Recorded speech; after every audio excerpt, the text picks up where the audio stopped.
Good evening, happy holidays, and welcome to the Boise State Game Pants Esports Arena. Tonight we gather here for the 2021 edition of the Giving Games, where local businesses and the BSU production team face off in some Call of Duty. This year's Giving Games features a 3-match seeding regular season followed by the playoffs, and tonight we'll take a look at some of the action from those first 2 matches. My name is Adam Cheesy McGuire, joined tonight by Brenner Ladd. Thank you so much for joining me, and how was the holiday weekend, my friend? It was good. I stayed home, made my own Thanksgiving meal, and then did homework.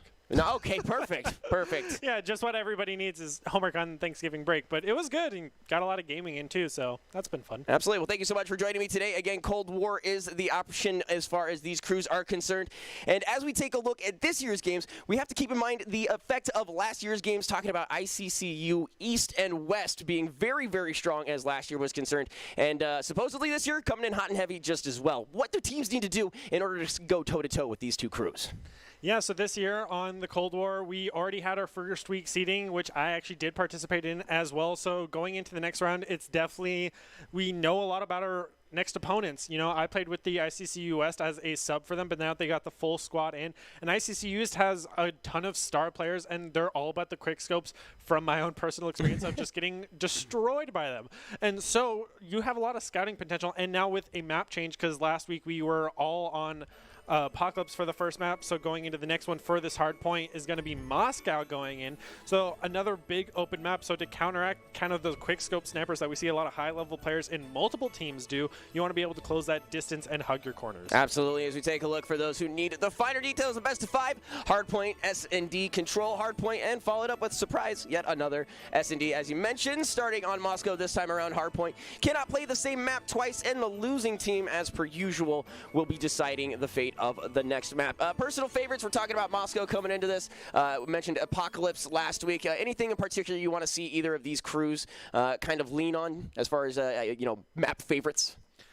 Map favorites wise, I think you definitely want to keep it close to the belt just because you don't want that many teams to know what your favorites are. And you only have so many options to pick from, especially since you can't choose the same map twice, as we touched on.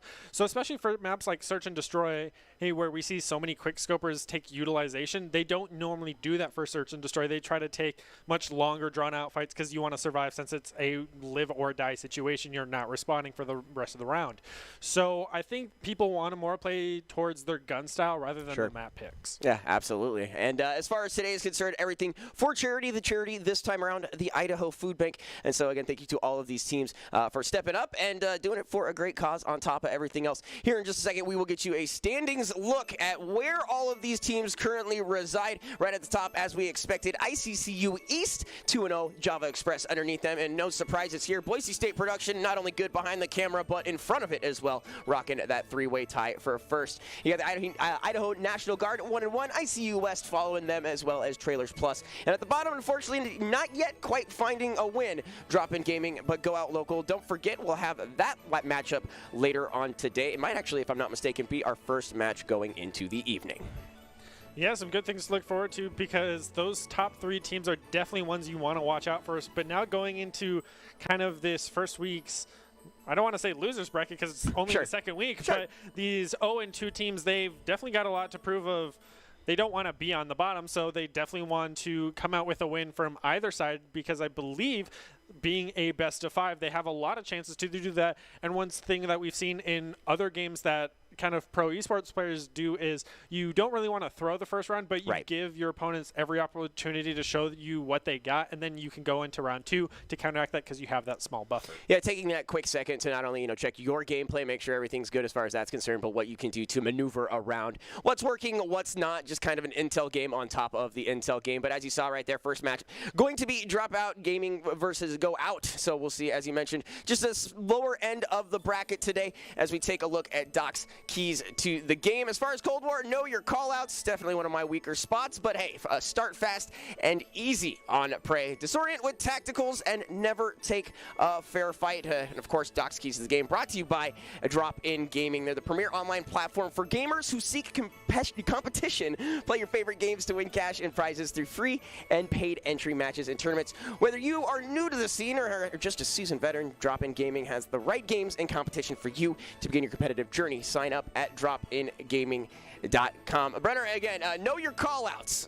What do you think, for those who are just abysmal at this, how much of a factor is that actual information gathering as far as these rounds are concerned? I mean, in these multiplayer maps, it is a much smaller contained map. Coming from a Warzone player as myself, the map is the giant map. It's a Skyrim-sized map. So going into it, you go by locations and then buildings in that location. Whereas just on a multiplayer map, it's much smaller. And so you can just say A or B and what side of it is based off of your spawn, which helps you allow it to learn it. And as the match goes on, you will just come up with callouts as a team. And having these teams already played together for so long, they've definitely already developed them and have a knowledge of these maps, as this is Cold War and it's been out for a while. So going into stuff like Moscow, you could easily say, oh, he's at the bust of the head. Oh, he's on escalator. Oh, he's coming through the glass doors on their side of the spawn, so on and so forth, because there's just notable points of that map on this map. So going into this round, already seeing a lot of SMGs from both sides and a self-stun as well. So things starting out well. Yeah, absolutely, man. Again, Drop In Gaming versus Go Out Local. Moscow, hard point to start things out. And again, as you mentioned, Drop In Gaming already looking pretty good as they make their way onto the point. And shots coming out, not going to find their initial target. So Father Time taking a little bit of a nap there. But it looks like Shiny Tsunami opening up pretty strong. Yeah, it's going to be a battle of these SMGs or really high rate of fire ARs like the XM4, the FFAR, or maybe even the FAR if they want to get cheeky with it. But a lot of people are going to be sticking to this MP5 on the side of Drop In Gaming, it seems. And great moves again by Shani right there, able to move on up. He's looking through the window. We definitely know that he's walking into a nice group. He'll take the right side out, take some time to recover, and should be able to set up as far as this next fight is concerned. Yeah, it seems the side of Go Out Local is definitely aiming for the longer range engagements as they are running mostly ARs, as we see Stinky Bite even get the elimination with the Farah, which is definitely a longer range AR rather than all the MP5s that Drop In Gaming is taking. Right. And again, they just want to play fast, heavy, right up in their face again on that hard point. You got to be dive bombing, or you can take that option to just start dive bombing. It looks like it's working out, again, pretty well. Not even a tick yet for Go Out Local. Drop In Gaming looking pretty strong here. Yeah, but at the same time, we did see Drop In Gaming get the first team kill of this matchup up onto each other. So the trophy system's already coming out, as we've seen in week 1. Trophy systems can save your life if you throw it at the right time to block the bullets. So we see Artsy get taken out by Tsunami, but Drop In Gaming is definitely having a dominating performance so far. And a nice strike right there. Is Saint going to be able to get onto the point, drops on in, and Stinky is right there next to him. So a nice piece of aggression there. Should trade this over. Just kidding. It looks like it is going to continue to stay in the hands of Drop In Gaming. Yeah, Tsunami's being the star player for Drop In Gaming, getting a 3-piece all by themselves on that point from the final members of Go Out Local. So they definitely need to have that solid team push that we normally don't see in Call of Duty. Yes, it's just run and gun and murder everything you see, but Tsunami getting a 2-piece once again. Yeah, he's just feeling himself today, doing real strong. Finally brought down there by Metal, picking up their own dub. And the hardpoint is now going to change positions here. And it does look like Go Out Local should have a first priority if they can get on the spot. Yeah, they had to make that commitment to go there early, but Tsunami with the artillery and cruise missile is going to take them out on the point as he goes in to take it back, even with the pistol attempt. Metal doesn't know, now has eyes, doesn't want to fire, decides right then and there that's when he wanted to shoot. But I felt like he had a line on there for a little bit longer. Again, Metal looking for more as Go Out Local looking to defend, looking to get some points on the board here. They finally have their first cap, and it just is so easy for the side of Shiny Tsunami with Trey. Yeah, talk about a one-man army right now for Tsunami, as he's just been getting consistent multi-kills. But it looks like Stinky Bell will be able to take out Time, but gets quickly eliminated by Dubs, coming back with his own 2-piece. Dropout in Gaming showing why they are not going to stay in that last place spot. Yeah, and you take a look again. Shiny Tsunami was just looking so strong early in the game, consistently lighting up the kill spread. And as far as the rest of the team, they're able to clean up whatever's left over. So it works out great for them. 106-31-32 as they have the early connection here on the point. But St. Nick Man dropped pretty easily. Shiny Tsunami again picking up 2. Yeah, Dubs was there hiding behind the bus as well, but it looks like Metal's going to come back and get his own 2-piece. So we are seeing good signs of life coming out from Go Out Local. Only having 36 on the board and 107 on the side of Drop In Gaming. Things are not looking good if you want to win this match. Dropping down, Tsunami finding yet another third for himself. And again, this point is just not... It's not looking good for Go Out Local, which has kind of been the situation as far as this map is concerned. But Metal just guns on in, guns on down, will fall in the process, but gives Go Out Local an opportunity. Yeah, King Boogs got close to the back line, eliminating them as they were running out of spawn. As we see Tsunami even get the headshot. I believe Tsunami might even swap over to a sniper here soon, just because they have free range here. But now with the hardpoint swapping over, her drop-in gaming was already there preemptively, so they cap it right off the bat. Yeah, Go Out Local does have an opportunity. It's definitely not out of their grasp. They just have to tighten up the screws right now. You see the trophy system going on out. They can hold this in this precarious position. Should be okay, but it looks like, again, drop-in gaming getting there, and with relative ease at that. King Boogs. Yeah, having the advantage of the high ground, we know so famously works in their advantage as drop-in gaming coming in from that south side of the map. Oof. Stuns coming out as well. That trophy system just too far back, not on the point that you want to see. The amount of patience you have there to just sit and wait as all of those, tacticals, lethals go whizzing right by your head requires some nerves of steel. But Go Out Local put a couple of points there on the board, and it looks like St. Nick will continue that as far as Go Out Local's stance is concerned. Yeah, but once again, Tsunami's the only one of his team that's actually on the point that we can see as it's getting ready to swap over. They're so close to winning already at the 145, and we can even see that Tsunami's on a 5-man killing spree right now, so he's definitely trying to get more kill streaks. Yeah, absolutely. It looks like we're going to take a quick look at some settings because why not? Got to make sure we're lined up and good to go. Shiny Tsunami going to be uncharacteristically dropped, but it is Metal, the other menacing force as far as Go Out Local is concerned. And yeah, you look at that 33-5 as far as Shiny is concerned, unrivaled as far as the rest of the board. Yeah, but it's nice to see that his teammate Dubs is also doing his job of staying on the point to get those points as quickly as possible. Metal's at least breaking even for his team. Has some great plays coming out. You gotta love that, man. Kind of the disrespect gives, knocks him off kilter for a quick second, or at least you could hope. It always feels good, especially when you catch it on the stream as well. But again, drop-in gaming looking good, 171-55. It's kind of been the story as far as all things are concerned. Metal looking to get up in Shawnee's face, but is going to learn the lesson that 36 others have as far as this match is concerned. Yeah, we do see Tsunami's streak finally does end as even more trophy systems are going to be thrown, as it is the only activatable that was really useful since these are the CDL rules. A lot of stuff has been banned here. But nice shots there coming out of Metal, looking for the two-piece. Doesn't necessarily get it. Trying to find his way out. Kind of pinched from every side. Going to fall there as it does look like drop-in. Should collect the point as well. Yeah, Go Out Local really needs a solid team push to take this hard point as drop-in gaming is so close to winning. Nice. They're even still running the very close range weapons that haven't been really paying off for him just yet. I thought Metal was going to have a highlight reel play there. Instead, just gets the one. The other three members of drop-in gaming able to cover as far as that area was concerned. So we'll see 202-66. And Go Out Local is looking for really anything at this point, but Shiny Tsunami is just opening up and having a field day. Great move there. It's going to meet his demise by the hands of Metal. Yeah, the smoke rate's finally coming into use that we want to see from these teams, as it cuts off so many sight lines. They have to push you, and since they're running the SMGs, that's exactly what you want. But now with 202 on the side of drop-in gaming, the pressure is on for Go Out Local. And that rotation of the hard point right there is going to be real tough for Go Out Local. Again, fighting a 4v3, but getting flanked by that fourth member that's going to be missing from the point.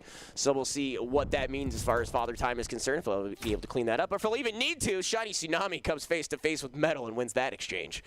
Yeah, that MP5 is so lethal at the close range. That's why it's been nerfed so much throughout its lifespan in this game, which is why drop-in gaming is having such a strong hold of the point, as they're just getting consistent eliminations. But now Go Out Local is coming back. Absolutely. They should be able to move their way on here, and they need to do it and hold on strong. If they're able to do so, it gives them a fighting chance. Again, few and far between 235-83 is concerned, but a last-minute surge has definitely happened in these games. I've seen worse comebacks, so we'll see. Shots coming through, not ringing true. Father Time doing a little dance, finally getting dropped down by Stinky.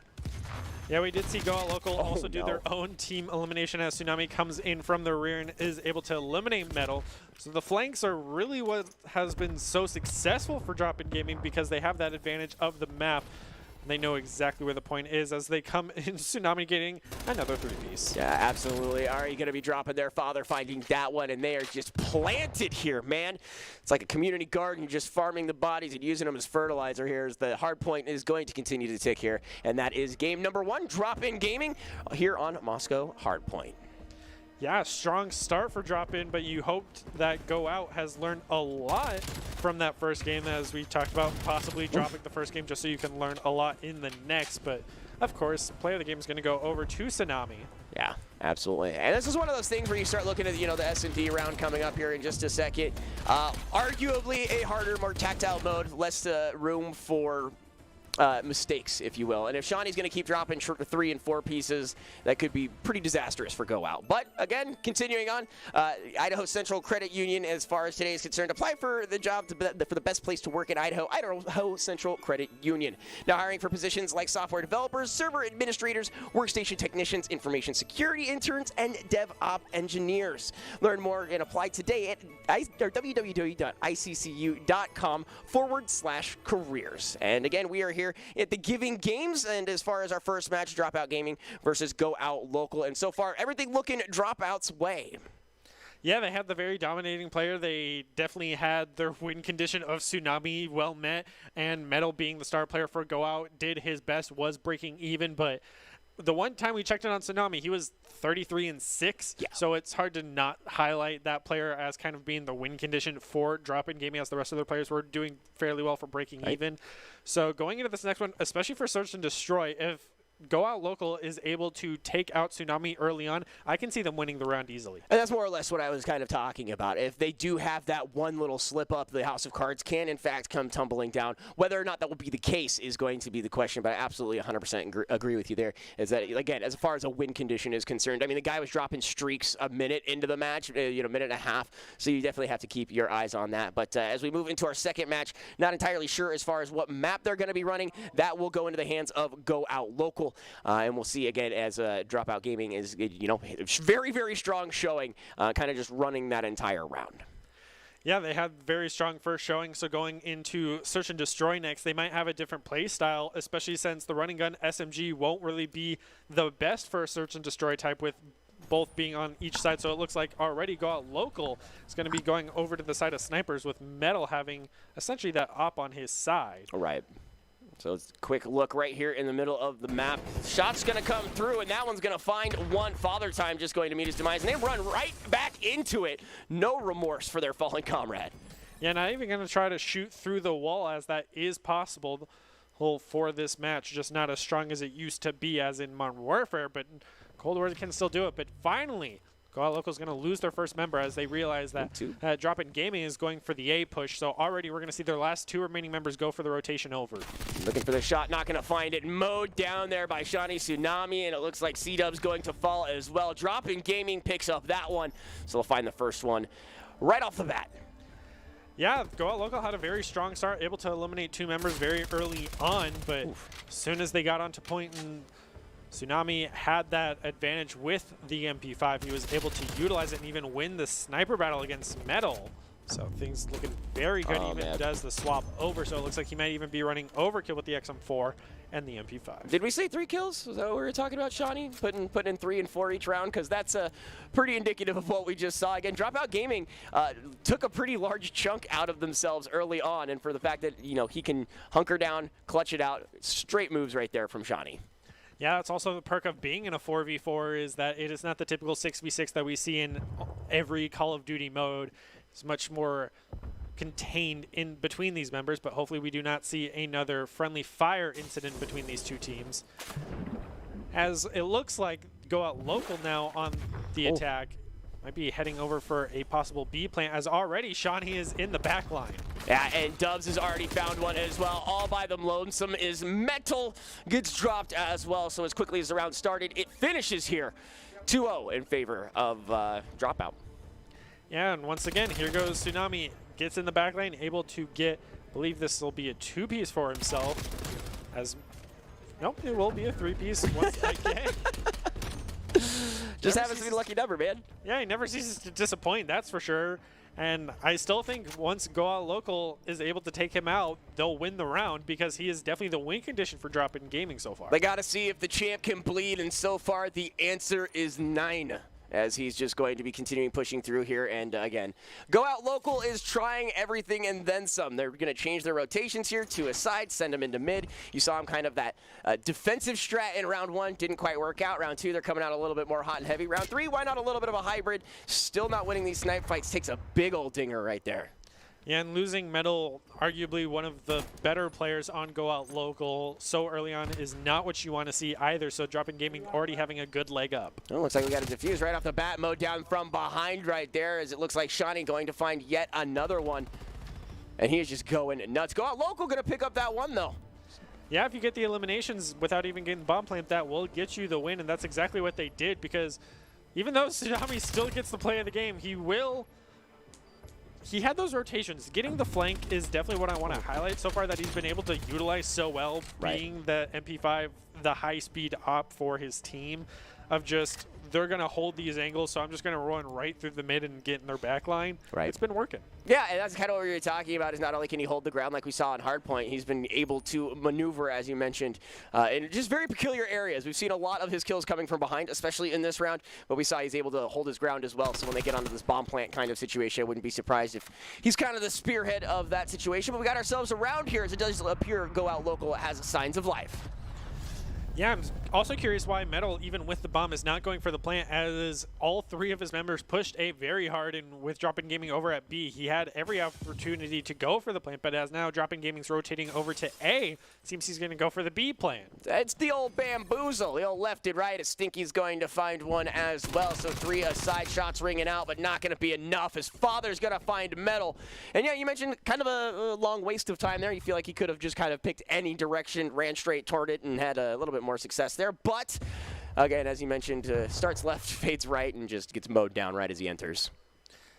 Yeah, so now it seems it's just going to be down to elimination, as it is a 2v3 for Go Out Local, and they don't even have the bomb in hand. So with only 30 seconds left on the clock, the pressure is on, so they're going to have to rotate, get the bomb, and have to deal with Father Time, who has a pretty solid angle on that sight line. Yeah, and the rest of Drop-In Gaming know they can kind of just hunker down and wait. It looks like B is going to be the move, but dropped so quickly. Father Time going to take out Stinky there with ease. And now we just dive bomb the actual bomb to see if you can get there in time. Drop-In Gaming going to win that on time alone. A team eliminated, I apologize. 3-1.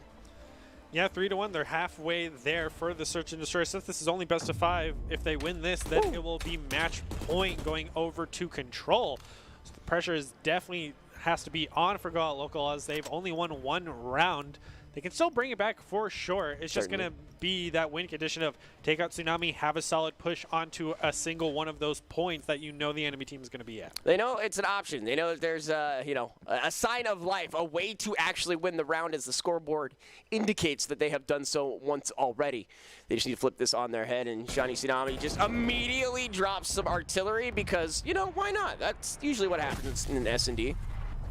Yeah, especially after losing that kill streak, as he was eliminated last round. Will get the kill onto Stinky, but it seems Metal will get the refrag for his teammate. Yeah, just traded across 1 for 1, so artillery is one thing, but the gunplay is truly what this game is about. So 3 aside moving into it. It looks like A is going to be the play here.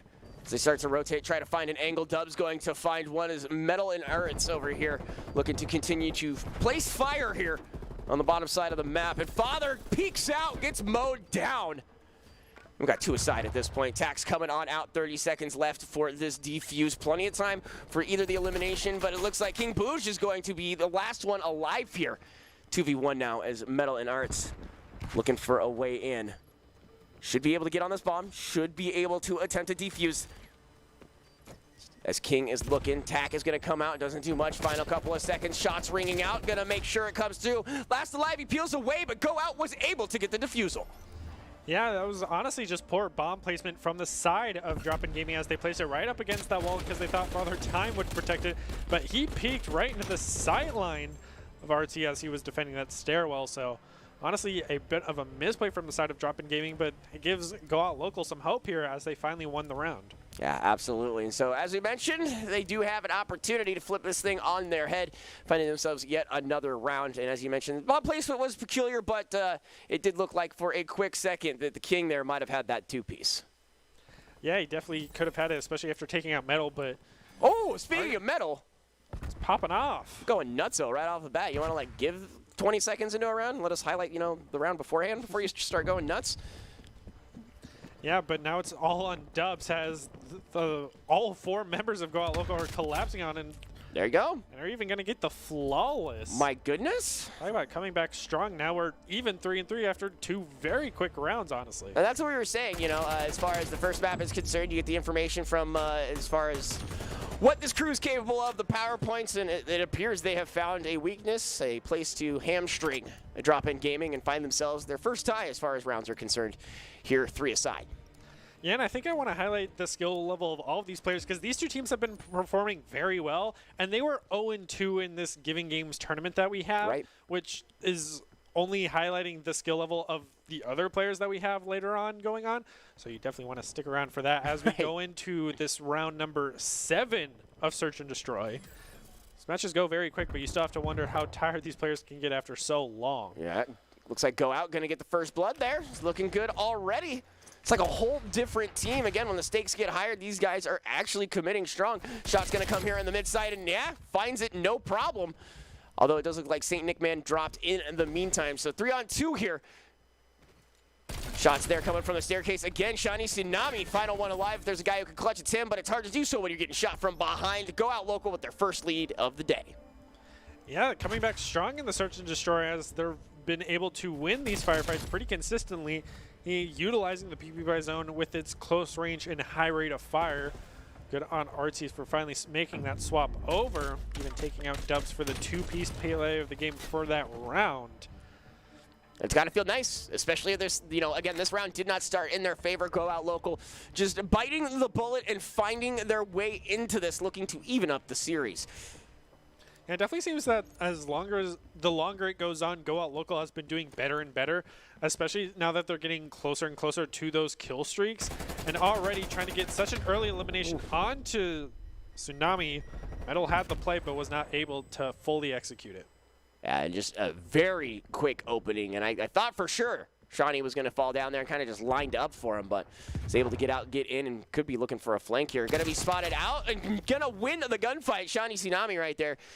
Looking strong, but has definitely struggled as far as this map is concerned. Go Out Local down a man, still looking for this B plant if they can, taking a long way home. Yeah, definitely been a slower of the past couple matches as once again, Tsunami's going to come out on top against St. Nick himself.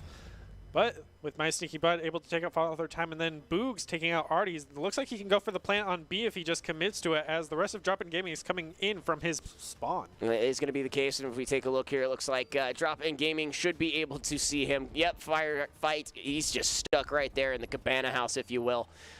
Should be able to move up here, just kind of pinch him out. Yeah, get him from the window. I'm assuming King Bouge going to find that one. And easy defusal, easy life is Drop-In Gaming going to, assumedly, even this thing out. Just now, eventually, defuse. At some they point. had plenty of time, but still, it's just. They were thinking about it. You take it. No, you take it. No, you take it. Yeah, they're doing the siege thing of there's 3 people alive, you have the bomb, no enemies, you just murder each other, and then the final guy gets the bomb. Right, absolutely. It's the best way to mess with your friends and just have a good time as we go see play of the game, go over to My Sneaky Butt, taking out. It's just a simple 1v1. Yeah, absolutely.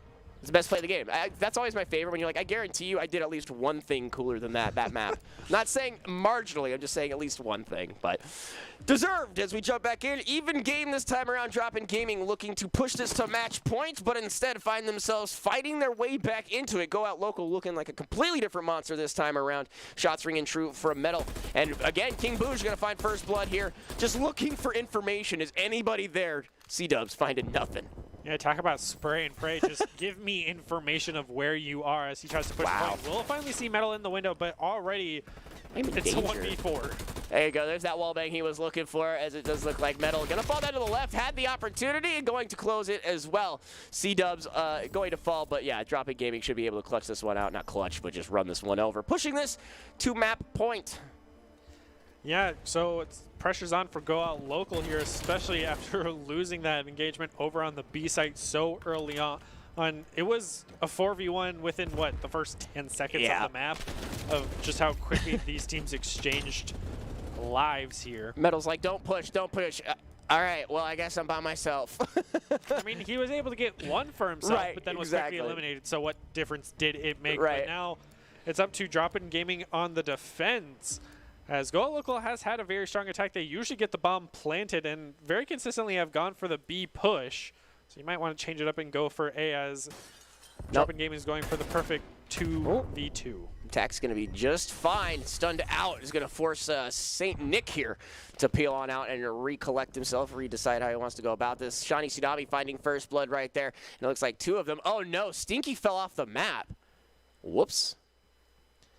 Talking about mistakes were made. Finally going to pick up the bomb and looks like go for the A rotation right into the two sniper lines of Drop-In Gaming. Oof. And we'll lose that engagement. They call that a desperation play. High percentage play? Is that what it's called? Or you Something just like that. something like that? You just grab it, charge into the point, and hope to goodness you make it. Shani going to fall here, so Metal, it is all on his shoulders. Another 1v4, but now he made it a 1v3 again. But he did take out Tsunami, There so you he had go. that star player. And now taking out Dubs, he just has to get the bomb with 30 seconds on the board. He has to start getting aggressive here.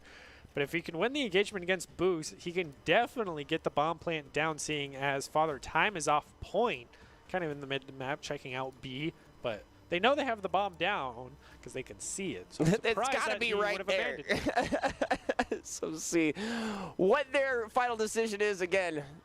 This 1v1 makes it a whole different monster. Peeling on back. Does he have time? No. I do not believe he has time now. I think he needed to really commit Going for that. the full rush, goes Yeah. for the plane, will get That's not taken gonna out. work. I mean, if he went prone behind the bomb, he had a chance, but Drop-In Gaming is going to make this a 2-0 lead. Now it is match point for them going into control. Yeah, again, so much as far as this is concerned, just sitting on the hands of Shani, but inevitably the team is helping him out. And good shout outs to Metal. Boise State Esports is always looking for talented players, productions, and broadcast talent, much like ourselves. Top talent, along with those good grades and eligibility, can earn your scholarships as well. Sign up today by visiting boisestate.edu/esports for more information. I picked the wrong time to be an old person who couldn't go to college, like, to be completely honest. I'm not sure what my specialty would be, but I know it would, at least be something esports related. Communication. Yeah, right? That's what Michael did. Is that what it is? Is that what Fish is doing? Yeah, he got a communication major. As a guy who works in broadcast communications, I found out everyone who has a communications degree can't communicate. It's weird. It's bizarre. It's, unless it's on some kind of cue card in front of you, it's the only way to go about it. You're good at reading. Yeah, You can read well. Math, not so much. But again, thank you guys so much for joining us, the Giving Games. We are going into map number 3, Dropout Gaming versus Go Out Local. My name is Chizu. That's Brenner Bear Lad, and we are bringing the action as much as possible. And again, you said you played in last year's tournament and things of that caliber.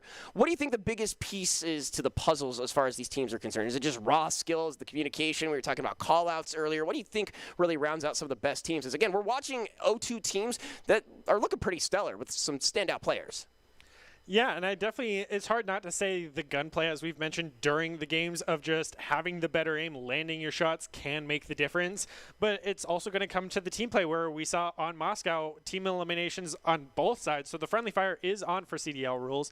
And so it has definitely been an issue for past teams. And when we played in week 1, it was definitely an issue that we saw with multiple teams. Even if they were the top teams, everyone had a friendly fire incident, just because it's Call of Duty. You don't think about it. You normally don't play with friendly fire on, because it's just a run and gun fun game. So going over to kind of what is going to utilize these teams, what is better, it's definitely going to be the map knowledge of who might be where are the points going to be, where's the next hard point, where are the bombs, right, so on and so forth, what kind of might be the optimal play, and also just playing to your play style. If you're a really good close range shotgun player, then play that way, especially if you're going up against the snipers, because then all right, I'm good in this area, this is where the snipers are going to be, go for the flank, try to play the unorthodox that might throw them off. Yeah. And as far as, something I have seen, just protecting those flagship players, we're talking about Shani just being super strong. As far as Go Out Local found out, you drop him early in the match, and it can do a lot of wonders for you. Of course, you've got spawns and respawns in this one now as we move on to the control side of things. But curious to see how it unfolds as, again, Go Out Local looked really strong, just wasn't able to hold it down. And this should be match point. Again, Dropout Gaming versus Go Out Local here in our Giving Games. Yeah, Go Out Local has a chance to bring this back, since this is a best of 5. If they win the next 2 maps, then we will be at game, match, and point. But right now it is match point for Drop in Gaming, as you mentioned. So Oh, going over to checkmate. This is a sniper favored map, but Tsunami opening things up with the first blood of a Semtex kill. Things aren't looking good for Go Out Local. Well, and it looks like right off the bat, as you say it, they're going to find two right under the wing of the plane. For a quick second, it looked like we actually had a 3v4 for the first handful of seconds in this map as King Boosh had to, load on up. But C-Dubs going to find yet another one there, and again, the split on either side. Both of these teams deciding which way they want to go. It looks like A for the side of Drop In Gaming and B for the side of Go Out Local. And they're holding strong here as far as this B point is concerned, or was for that matter. Yeah, Drop In Gaming has that team play of one person stays on point, constantly farming the points and getting it capped, while the rest of the teammates kind of protected, roam a bit, able to get those eliminations even from the back line. And they made sure to secure 1 point before the other, it seems, as A is almost at that third pip and will be taken over, and so they can just focus all their points on B. Yeah, and they were able to spread this out, so now the aggression is, it's kind of a confusing situation for the side of Go Out Local. Where are they actually putting their resources? They've had it on A, and now they push it towards B. You've got one final spot here, so it looks like Go Out Local is going to have to make a move, able to do so relatively quickly. Question is, are they going to be able to hold it?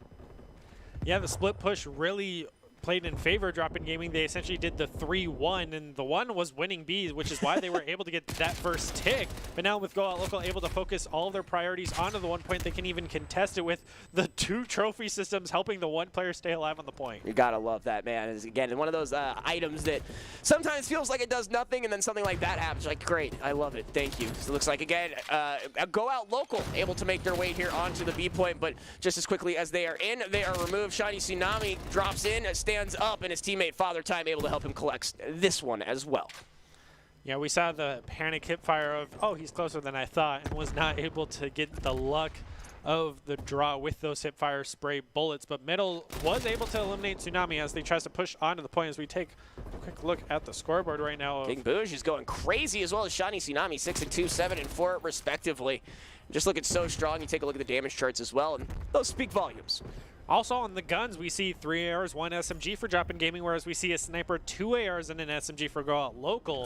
So we haven't really seen the good sniper plays just yet, but it looks like RDs will swap over to that XM4 as well. Kind of been the meta gun of the setup so far. Absolutely. It does look like that first round again going over to Dropout Gaming as we take a look at not only our broadcast settings, but again, just these setups for these two teams. And again, not a big sniper guy. I wish in any way, shape, or form I could quick scope like 90% of these people who quick scope against me. It has been years, iterations of this game. I cannot do it, so it's curious to see it as far as this stage is concerned. Yeah, it's always been kind of a staple of Call of Duty games of the quick scopers who are able to pull that off. We always saw it in Modern Warfare 2, and the fact that it's still going on to this day is none less impressive. Was never my play style, sure. But I don't want to say I respect those people because they just frustrate me as the player who is always on the receiving end of it. Just like, I hate you so much. You make me so mad. Exactly. Like, just fight me like a man. Just bullets. Just shoot at me. Just not like the that. One and done. Like, shotguns make sense, but come on, man. Those Akimbo shotties in Vanguard right now. Let me tell you, it's a whole different amount of rage. Father Time right now looking to open up. Shotty Tsunami again looking to continue this lead for the side of Drop In Gaming. Lives looking pretty good if you're looking at blue. And if you're gray, you've probably had a couple of gray screens right now, as it does look like 30-24. And again, that first round already in favor of Drop In Gaming. Kind of puts the fire on if you're on the side of Go Out Local, but captured on either side. And this is very similar to what we saw here in our match number 1. Yeah, and you can see why Drop In Gaming has also been so successful as they've been running kind of the close range gun setups that have been utilizing from so well. And already we're going to see friendly fire from the side of Drop In Gaming with that artillery onto his own teammate. This Shotty picks up whatever remains. Hey, took out half of our team with that? Sorry, I guess I'm going to take out your team when they respawn as well. So that's a feels bad, man, as again, we're looking to pretty much doubled up numbers as far as the respawns are concerned. And again, steadily in the hands of Drop In Gaming, and there is a massive Shiny Tsunami bomb. Father Time cleaning up all who remain. Yeah, even the suicide from that cruise missile, but they've had the control point this whole time, and right now Go Out Local has not been able to cap it themselves. So with 6 seconds on the board, things are not looking good as they went for the all-A push right now.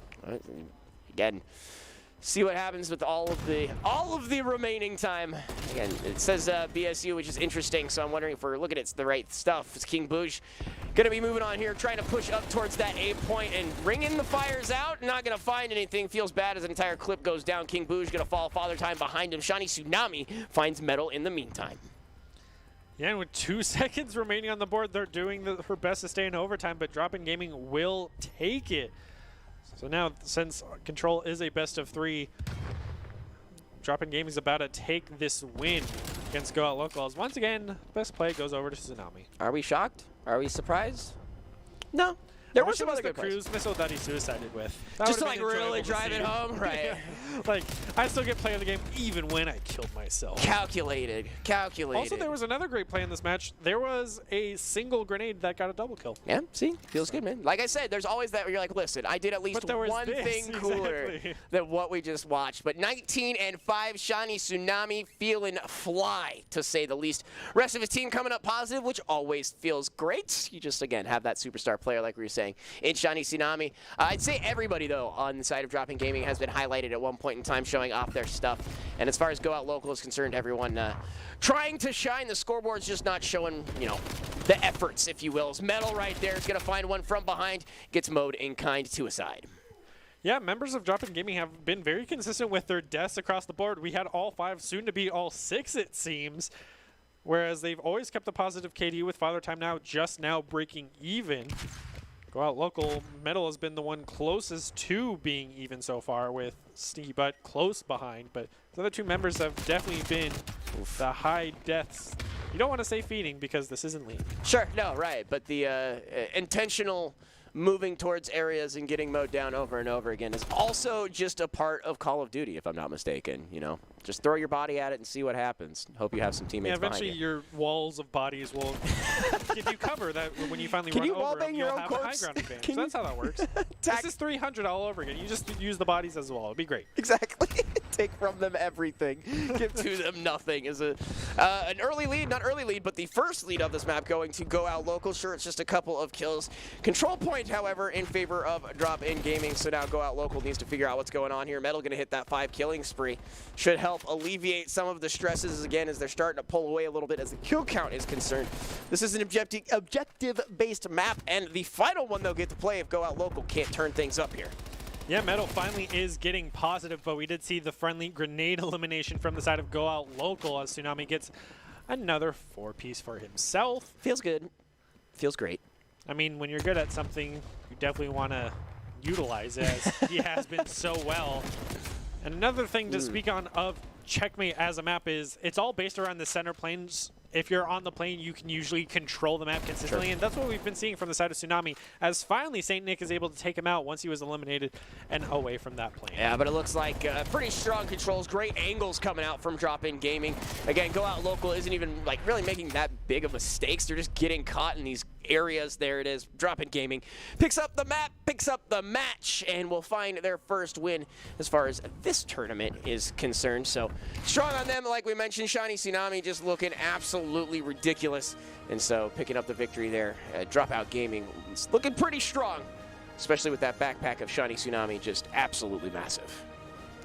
Yeah, he is definitely the strong carry you want to see in these Call of Duty tournaments, especially going up against teams like Java Express and ICCU East that have just been undefeated so far. Same with our own Boise State Production, just being undefeated is definitely a daunting thing to go up against. But now that they're finally no longer 0-2, they're 1-2. Things are looking up for Drop-In Gaming. Yeah, absolutely. We did see signs of life as far as you know, the Go Out Local was concerned.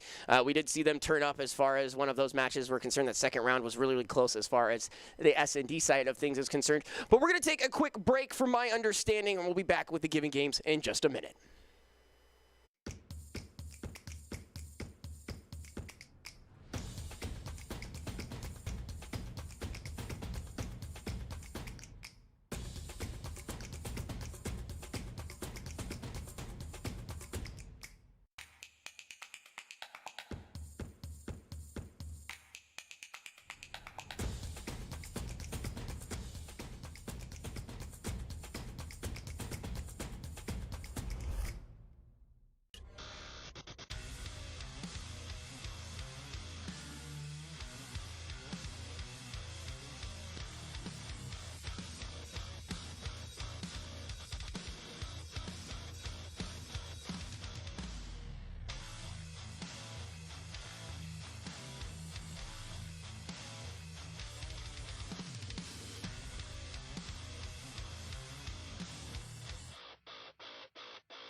NationalGuard.com to begin your Guard adventure.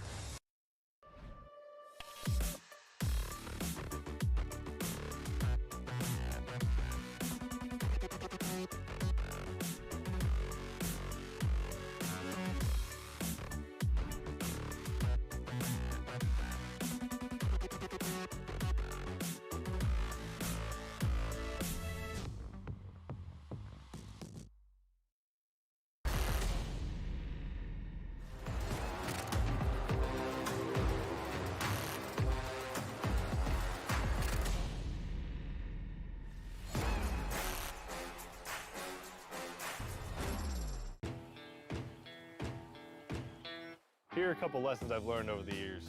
Friendships come in all shapes and sizes. And always buckle up. Seatbelts save lives. That's a rule we can all live by.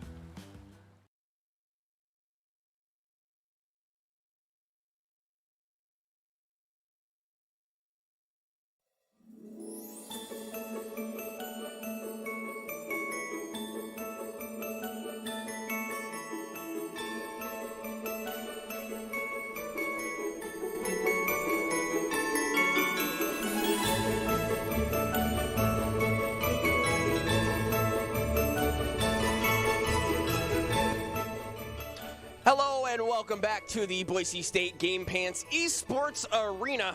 My name is Adam Chizu McGuire, and we are here for the 2021 edition of the Giving Games, where local businesses and the Boise State production team face off in Call of Duty. This year's Giving Games features a 3-match seeding regular season, followed by the playoffs. Tonight, we will take a look at some of the action from our first 2 games. Like I said, my name is Chizu. I got Brenner here with me, calling the action live again from the Game Pants Arena. Just finished up Drop In Gaming and Go Out Local, and it was a pretty strong match as we move into what could be one of the crazier ones, ICCU East versus Boise State's production team. Brenner, what do you think?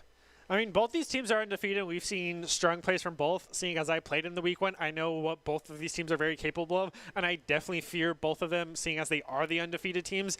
And I know for a fact that ICCU East has kind of that win condition player on their team, just like we saw with Drop In Gaming having Tsunami. So I definitely want to keep my eyes out for that player. I do not remember the name because all of their names were the same. It was kind of the clan of first name the same, second name is your identity, and I don't remember that because it was kind of traumatic of the quick scope.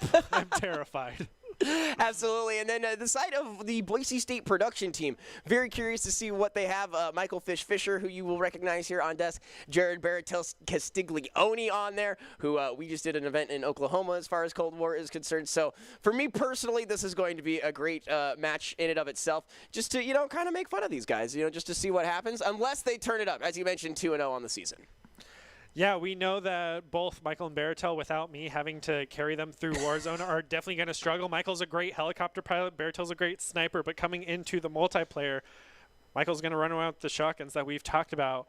Is just not going to pay off going up against such a good quickscoper that Spades is. Yeah, absolutely. And again, Spades is one of these guys that we've watched time and time again. As you mentioned, the quickscope, like PTSD at the very, very least.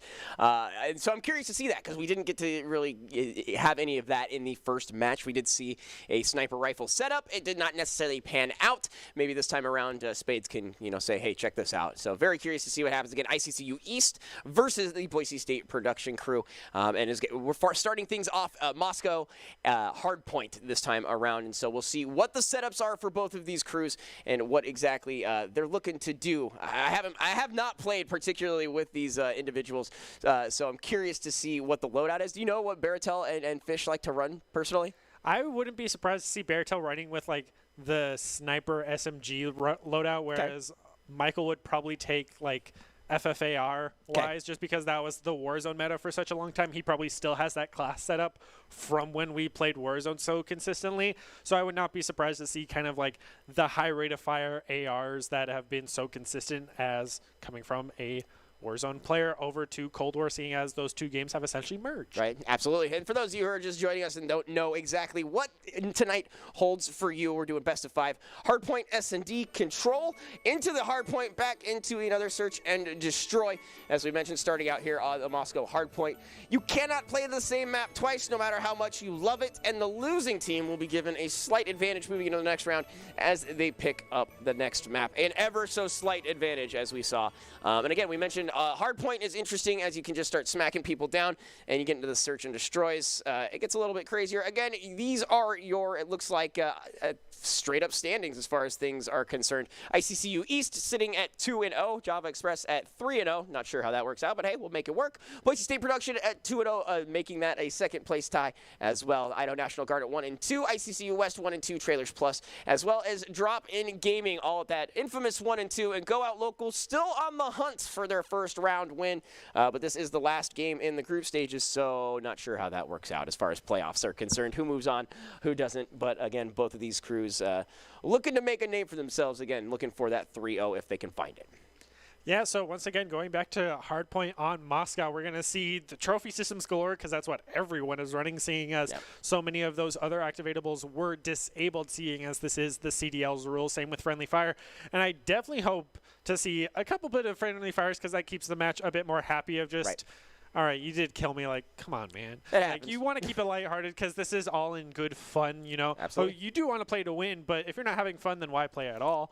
So I'm definitely excited to see how these teams play out and whether or not we will see what kind of loadouts all these players are running because we know that from at least each side, there's probably going to be one quick scoper, seeing as both these teams are undefeated. Right, absolutely. And again, they playing for charity. Like you mentioned, not only are we playing for fun, but for a good cause as well, as we do play for the Idaho Food Bank this time around. So big shout outs to all of the players as well as everyone else moving forward.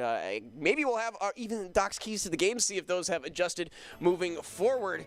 It does look like, know your call-outs, start fast and easy, and disorient with tacticals, never take a fair fight. I think that bottom one is kind of the hardest one, especially in the Search and Destroy side of things. You're going to be put in these weird precarious disadvantages. You got to clutch it up, and hopefully it works out for whichever crew is lined up. Again, brought to you by Drop In Gaming, the premier online platform for gamers who seek competition. Play your favorite games to win cash and prizes through free and paid entry matches and tournaments. Whether you are new to the scene or a seasoned veteran, Drop In Gaming has the right games and competition for you. To begin your competitive gaming journey, sign up at dropingaming.com. Again, the Esports Winningest Awards, Dr. Chris Haskell, just always has some of the greatest points. Again, as we mentioned, to take a fair fight being one of those big ones. But the call-outs we mentioned earlier, just kind of I'm nefarious for saying, oh, he's up there, and hearing up where, dude? Yeah, that's another really nice thing that they did in Cold War is you can ping in this game. Wow. So it's not something we've seen utilized from a lot of players, but I know for a fact that we will see it from some of our own Boise State players coming from the Warzone because we always use that left alt to ping. And already we're going to see Silver get that first blood, but quickly get traded out. Yeah, Magic and Spades picking up some for themselves as well. So it looks like Idaho National Guard. I'm sorry, that's ICCU as we are being told. So apologies as far as that is concerned. It does look like Spades going to be dropped there. Is Pickle Fork going to find one as well? Drop a Baratel. Silver going to hit the dirt as well. And this looks like ICCU East pretty strong right off the bat. Nice jump, but Riley going to be mowed down in kind as Jumping Arm looking to continue on here as well. Yeah, it seems to be consistent trades between these two teams as we do see Michael running the Krieg this time around, kind of the solid beginner AR from Cold War that you just have a lot of experience on. And as it seems, a lot of members of ICCU East are running that AK-74, so definitely going for the closer range as Magic also has a Krieg this time around. And right now, ICCU East is just opening up. Not only do they have pretty much a full cap on the first spot, but got a pretty good look here as far as number 2 is concerned as well, as forcing Boise State's production team to just basically face check and get face checked by the opposing rifles. Yeah, they're definitely running the guns they know are comfortable and part of that solid meta that we see in CoD as of right now with the AK and the Kriegs on both sides, it seems, working out for the better in the side of ICCU East. And Boise State looking for any kind of way into this one, not able to do so. Just, again, Not that we were surprised, but Spade's a pretty strong player, looking pretty good. You take a look at Pickle as well as Magic doing some work. Silver going to win that gunfight there despite throwing a grenade in the opposite direction, but the teammate there from ICC East is going to be able to bring him down as well. Baratel also yet to get an elimination. Sounds like Baratel. I mean, me. Just kidding. I love that guy. I love that guy. But again, he is a big fan of Spades. And in fact, the reason I found Spades and his Twitch stream on top of everything else, the guy is cracked. The guy is absolutely insane. So no surprises that he showed up here again, 7-2. The rest of his team 5-2. So that's still not only the positive, they're pretty good positive, if you will. Yeah. Everybody on that team only having the 2 deaths and everyone at least having those 5 eliminations. Oh, no. Trying to make it all 6 across the board as they're just tearing apart BSU. Baratel finally gets the first kill. Let's go, Baratel. Woo! 1 and 6. Silver finds yet another one there. As it does look like, again, ICCU East just doing work here. They made such a crazy, if you watch again the way that play actually unfolded, just each one in a different angle, a different way, and they swung on in so perfectly. There was no area left uncovered. They just mowed everybody down. Boise State did get a couple points, but that hard point is pretty strong in the hands of ICCU East. And also, just to highlight the skill of all of these players, Spades is running the max level camo that you get from completing all of the multiplayer and zombies challenges right now. So kind of a threat to be reckoned with, as now the artillery's coming out under 3 members of Boise State production. We'll pick up 2. So he's on his way to get that cruise missile. You know, it's one of those things where it just couldn't have worked out any better. Location of the hard point, sure. The fact that 3 members just ran down the road, yeah, that helps. But able to finish that up and continue on, it looks like ICCU East is just unrelenting here. 156, 158 to 20, and no signs of slowing down. Baratel gets another one. Let's go, dude. 2 and 8. He's got that .25 KD going for him right now. There you go, Michael. Able to pick up one, but quickly gets taken down by Spades, who is being a rat on the ground fully. And that is Chosen, I guess, from what I am seeing from production. So Silver is actually Neil Chosen Wiley and doing some work, or trying to, as far as the rest of Boise is concerned, at least a kill leader on his team. Yeah, and finally, Boise State will be able to get onto the point and be prepared for the hard point, but already getting contested and losing it so quickly. Chosen finally able to pick up one, but gets traded out as Picklefort comes in. Picklefort is just mowing people down as well. This whole crew, if you're seeing green, you're going to be looking at a gray screen. Armadillo now says, watch me fire. He's going to be mowed down there by Michael, but the crossfire from his team behind him should be able to pick that up. 18-4 from Pickle, 10-4 from Armadillo, and right there, Silver is, Chosen able to pick up one, so that feels pretty good as well. Yeah, he's been running with that MAC 10, not something we've seen from any other players. A very close range, high rate of fire. As we see right there, the recoil is next to impossible to control most of the time unless you get that really early on close range burst. As once again, ICCU is just dominating this point, not letting a single member of BSU hold it for more than 2 seconds. Yeah, and the crossfire, as we mentioned, just their awareness of the map. The way that they set themselves up definitely helping out here, and then the gunplay on top of it just ringing true. Always feels great. The plan is working as ICCU East looks to close this out. The death knell, final 50 seconds, they already have this point pretty well secure. Yeah, Picklefort even using that cruise missile as finally Riley is able to take out Picklefort. Gets one elimination for the blue side of the board as 3 members come jumping in and all get taken down. That feels bad. He switches up to the pistol. His teammate's able to help him out. ICCU East picks up the first map here. Moscow hardpoint with a relative ease. 230, 228 or whatever being the differential. And again, Picklefork looking stellar. We had eyes on Spades, but didn't realize the rest of the team was just as saucy as we move into the next round. S&D. Boise State production struggling quite a bit. Again, it just ICCU East looked so much more polished, so much more aware. And again, the gunfights don't necessarily hurt. Again, you can apply for a job with the best place to work in Idaho. Apparently the best team as far as we've seen today as well. Idaho Central Credit Union now hiring for positions like software developer, server administrator, workstation technician, information security intern, and DevOps engineer. Learn more and apply today at www.iccu.com/careers. And again, mentioned they're a great place to work. They might as well be the best place to play Call of Duty at now as far as this point is concerned, as we are here for the Giving Games, playing for the Idaho Food Bank, and ICCU is just looking like monsters there, Brenner. Yeah, I don't think we've seen, even in the prior week, the ICCU East team drop a map, hence why even though Java Express was 3-0, they were still ranked above them at 2-0, which Gotcha. is why I think that is. They haven't dropped a map yet. So the pressure is really on for the Boise State production team as we go into this next map for Search and Destroy. They definitely have a chance to take this if they're able to get those early eliminations, to be in that kind of 4v2 situation if it is possible. Well, so the pressure, as I keep mentioning, is on for them going over. And also for the map choice, we already saw the previous of the Battle Black Ops 2 favorite map, and we also saw a checkmate on the control, so maybe they might go for something different or something they know.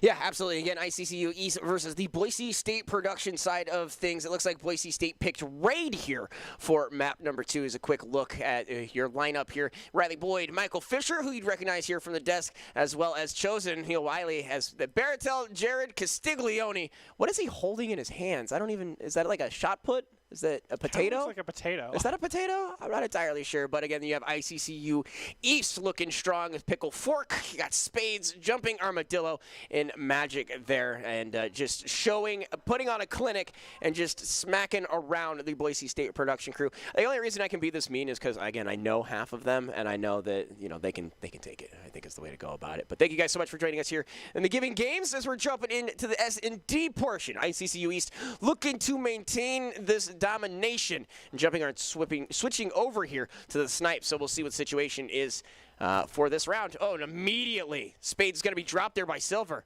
Strong move nonetheless. And right now Boise State looking really strong right off the bat. Yeah, getting that first blood is definitely the leg up we see from Doc's Keys the game, even in Overwatch. Winning that first team fight is so key, and he went for the fists. I got to respect that from Magic, but Silver is able to get it out of Baratel, and Michael get taken out back-to-back. So now it is the 1v2 for Silver, who is our Chosen, just so we know, and he's able to take out the Jumping Armadillo. So now it's a 1v1 between him and Picklefort. However, he does not have the bomb as the bomb is getting planted by Picklefort, but with his back turned, they did see each other. The fight should be there. Silver, oh no, was looking right. Get Call of Duty time to the left. ICCU East pick up that first map by the skin of their teeth, the hair of their chinny chin chin. Yeah, he didn't have sight on the bomb after eliminating 3 members, so he knew it was getting planted on B since he secured A, but not being able to flick in time, and even went for the sprint when he was so close. Not what you want to see because he does not have that ADS time on those attachments. So ICCU East will take it as they are now properly named for this next match. And Pickle Fork is 3-0. Looking good, man. I mean, it always feels great. See if we get those streaks. We mentioned not very typical to see some hotter streaks as far as this map, or this game mode even for that matter, is concerned. But it does look like Michael should have had some information. Hopefully he's able to call that out about as far as Pickle Fork taking that quick mid, headed up those stairs. So should know, but it looks like shots ringing out. Riley just going to get tagged from behind. It's like, I see him from behind as well. So that's a frustrating situation. Pickle Fork picking up 2 more. All of the blue is superseded by green. A second round for ICCU East. Yeah, I believe that was a clean sweep as well, as they didn't lose a single member. So a very good showing for East in round 2. But we know from the previous matchup of Drop In Gaming and Go Out Local, they can bring it back. Absolutely. However, Pickle Fork sitting with those fibers, probably feeling real strong as far as this next round is concerned. Boise State struggling a little bit, but Silver, again, as we mentioned, Chosen, is showing signs of life. This is where you cue I need a hero and hope that somebody can do something. Michael taking a strong pelting right there is going to be forced back and away. Pickle going to be climbing through this. We'll see if the campsite is good enough. Spade's going to find the first blood. Pickle going to climb through the window and find a member of Boise State sleeping. Nice shot there, as it does look like Chosen. Final one remaining for their crew. Again. Yeah, Spade just had a pretty nice quick scope, as we saw. No surprises. Chosen. Not going to be long for this world. 3-0, ICCU East looking strong. Yeah, very strong, even with the quick scope coming out here, eliminating Michael. Pink. As I believe Chosen is the only one on the member of Boise State to have eliminations for his team, as another quick scope onto the head will take them out. Spades is the one you got to watch out for, as well as the rest of his team, because they all have eliminations. This is Boise State. It is all on Chosen, who's just breaking even But now with it being a 3-0 and this being a best of 5, they only have to go 2 more rounds before they take it. Now Boise State's going to have a solid push, and going down mid against a really good sniper is not what you want to see. Yikes. Even a shot through the wall, he's going to get it. So that is a welcomed celebration for Spades. You see this? That's one of those clip it moments where he just pans around. Yeah, I hope you're watching that because I sure as heck wasn't expecting that. Solid move, gets the wall bang. ICCU East playing with their food and then consuming it in kind. 4-0 here, and just a solid opening. They know Spades is there. Well, didn't know that Pickle was there in that instance, but they know Spades has the ability and just putting on a showcase here. Long shots coming out inside of Pickle as well, who I think is sitting at 7? Could be eyeballing that 8. There it is. 8. Yep. My God. I'm just waiting for the kill streaks to come out. I and was just waiting. Get the instant elimination. Cruise missile right off the bat, gets the 4 apiece. All right, we won. Because it's only a best of 5, so this is match point for this matchup. Now with Pickle Fort having the bomb going straight for A, he could easily take this as Michael's trying to go for the snipe 1v1s, will not even go for the shot through the wall. Now they're just having a snipe fight. Yeah, instead, never mind, jumping Armadillo, finds 2, wins the 2v1. Chosen going to find yet another. Left all by their lonesome. Now it's a pistol fight in disrespect. Tacticals coming out as well as a trophy system. Not going to find anything here as the rest of Boise State. I'm sorry, the one member of Boise State looking for some kind of angle. Just a 1v2, so still opportunities to clutch up here. Just historically speaking, has not been the case as Pickle finds yet another. Disgusting. Yeah, Rude. he was hard pinched there. He was getting chased the whole time. Was not able to make it out alive as finally Boise State will get a play for the best play of that round. Going over to Chosen, finally able to take out Spades through the wall, but wasn't the sniping headshot that he had last round, so. But it's something. A kill's a kill, man. Exactly. He got it. He's the only member of his team with the kill to this day still. Let alone multiple. Good on you, Chosen. Way to be. Way to be, baby. Speaking of, Pickle has not lost a life yet. 9-0. And that's just... He has both kill streaks ready and waiting. Oh, here we go. Come on, give it to us. We need it. Spades with the first blood there, going to find a nice shot, nice snipe, and it looks like Baratel going to be mowed down, but is going to have Riley there too for the side of Boise State. This is the most even so far, but now it's down to Riley, the map, and the match. 1v2, can they clutch up? Takes a peek there at bomb site A. Doesn't appear to have anything, any option. Yeah, at least Riley got a kill. Hey, dude. Silver no linings. longer all on Chosen. He's made it as just the Imagine last first round. streaking up, just like final round. I mean, clutch up. Clutch up. Let's see it. Clutch or kick. Definitely not. He's even got the bomb going to B. He's being chased by both members, but I don't think he can even plant it in time if he wants to get the elimination as. Oh, here we go. Stand out in the open, but we'll get the plant down as well as. Signs of life. Didn't even. They didn't push it. Cabana. He's got an opportunity here. If he can win this fight. Hard pinch too. He's got this right here. He sees Spades, but oh, the headshot. no. Spades, you're a rude dude with a rotten attitude. Hits him with the sniper between the eyes. I wouldn't even call that a quick scope. It was just a good snipe. Just a good lineup. Good opportunity. ICCU East just dominant there. Picks up their second. Looking for one more. 6-0 here as they move into it. No surprises here. Spades, little snipey shot there. Yeah, Michael went for that contest in the mid, but lost it as soon as he just poked out his head. Didn't even try to go through the wall. The hip fire attempt, but the burst pistol will get it for him with that Diamatti. So now heading over to map 3. It is match point for ICCU East. Yeah, again, all of this brought to you by Idaho Army National Guard is a proud supporter of Boise State Esports. Top plays are presented by the Idaho Army National Guard, who invites you to take your immersive critical thinking skills into real time. And with more than 10 jobs offering a $20,000 bonus and your degree of choice paid for, the Idaho Army National Guard is the best team out there. Reach out on Twitch at iGuard Gaming. And again, this is a great opportunity for all of the individuals watching if they want to get in. As far as this is concerned, this is the Giving Games looking strong. My name is Chizu. That's Brenner over there and calling the action. For the next bit, we do have, I believe, one more series after this. And it looks like Boise State has picked Checkmate for map number 3. So no real surprises there. This is kind of indicative of what we have been seeing. And it has been a show for ICCU East. Just doing everything and then some. Switching up the loadouts. Boise State State Production, trying to make themselves known, but it does look dire. They're going to have to run three in a row back as far as this next set is concerned. Yeah, so going back to Checkmate for Control, again, that we saw Drop In Gaming and Go Out Local do the exact same thing. And now that we've seen Spades on that quick scoping sniper and Michael trying to go for the recontest, but not so much quick scoping as the hard scoping trying to hold the angles, Checkmate is definitely going to play to ICCU East's strengths with how well they've taken those long-range engagements going up against the Boise State production team. And on top of that, holding the plane is going to be essentially the key with Control, being able to go between the 2 points so fluidly and being able to watch both of them as well.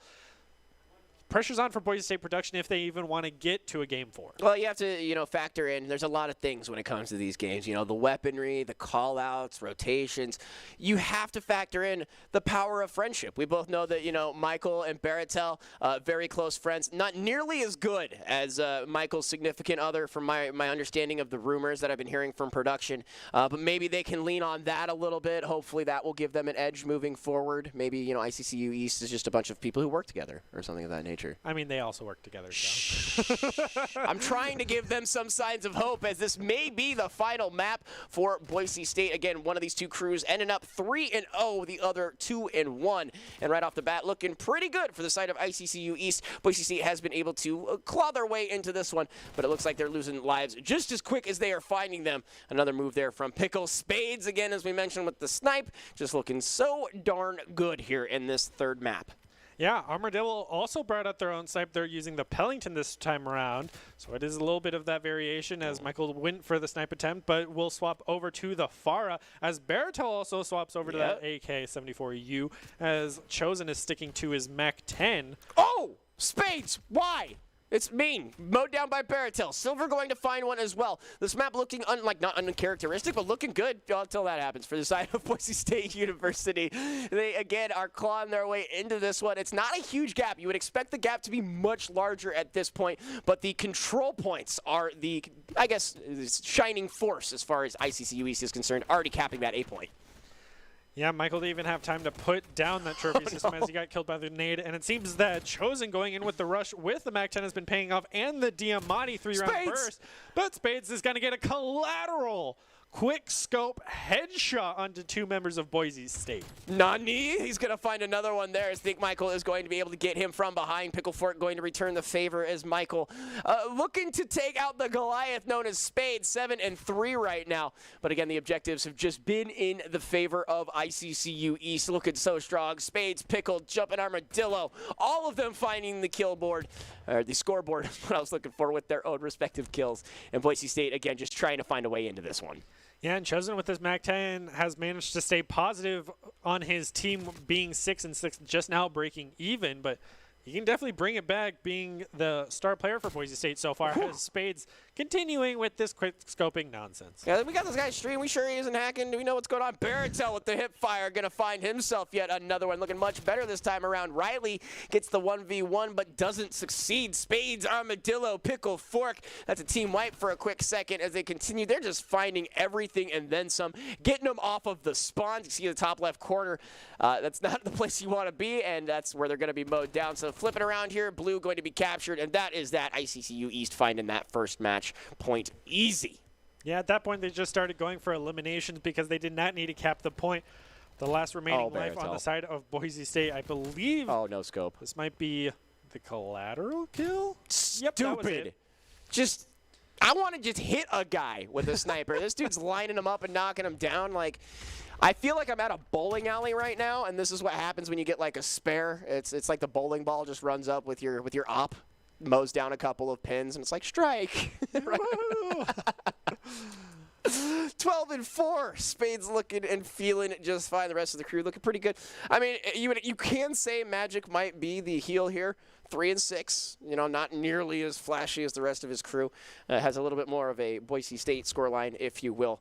But as we are immediately off into this one, first blood in the hands of Spades, going to be mowed down there in kind. And again, just looking so strong for ICCU East.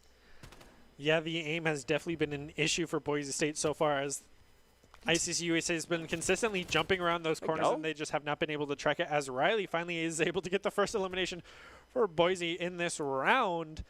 This is a best of 3 for Control. Oh, walks right past Spade. It's going to just be popped from behind. Oh! He misses. He It's is mortal. Magic going to pick up two, and now it's just a game of Ring Around the Rosies. Little do you know, that's a dark song at its core. As Spades is going to find that one, lines up the shot, is not going to connect it. Uncharacteristic miss, never mind. Makes up for it. Says, shut up, Adam, watch this. Yeah, trophy system's still up for them as well. So if they can the control advantage, they can just start throwing them down. But it seems once again they're just going to go for the eliminations, seeing as it has been in their favor. They're not even going to go for the cap point. But with time running out, things are not looking good for Boise State. I mean, you know, they've definitely seen better days, if you will. Spade's going to be picking up that one. Doesn't necessarily need the sniper, had the information, and is instead going to show his short game, like a Mr. Meeseeks, if you will. And again, just ICCU East looking so strong here. Everybody, not everybody, but double digits looking pretty strong here. Spades, he's on a Pickle, 6-player kill streak right now. just ridiculous. 10 streak for Spades, just okay. You don't think he's going to 25 him? You think he's trying for it? I mean, they could easily get it because Boise State's not even going to get on the point in time. They were able to get their lives down to 19. So If we see a final round finish with that, that would be just disrespectful. Just like end it, drop the nuke, call it a day, see what happens. I mean, it would be a flex for sure, but Magic, who at the start of the round we said might have been their heel, gets the best play of the round as well. Still only 5 and 8, but I mean, hey, at least Highlight he got reel. it. So all of the members of ICCU East have had their moment in the spotlight. Gotta love it. As far as Boise State is concerned, they're looking for anything to highlight this time around.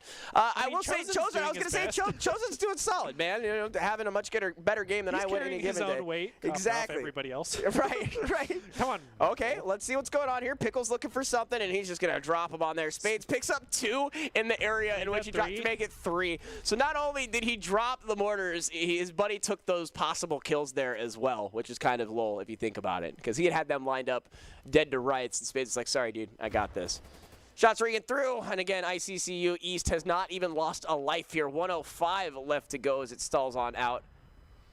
Hey, Chosen Let's coming go, back. Chosen. He's got it. That revenge kill. Kingslayer. Let's go. He's got the comeback kid medal, getting the elimination after so many deaths.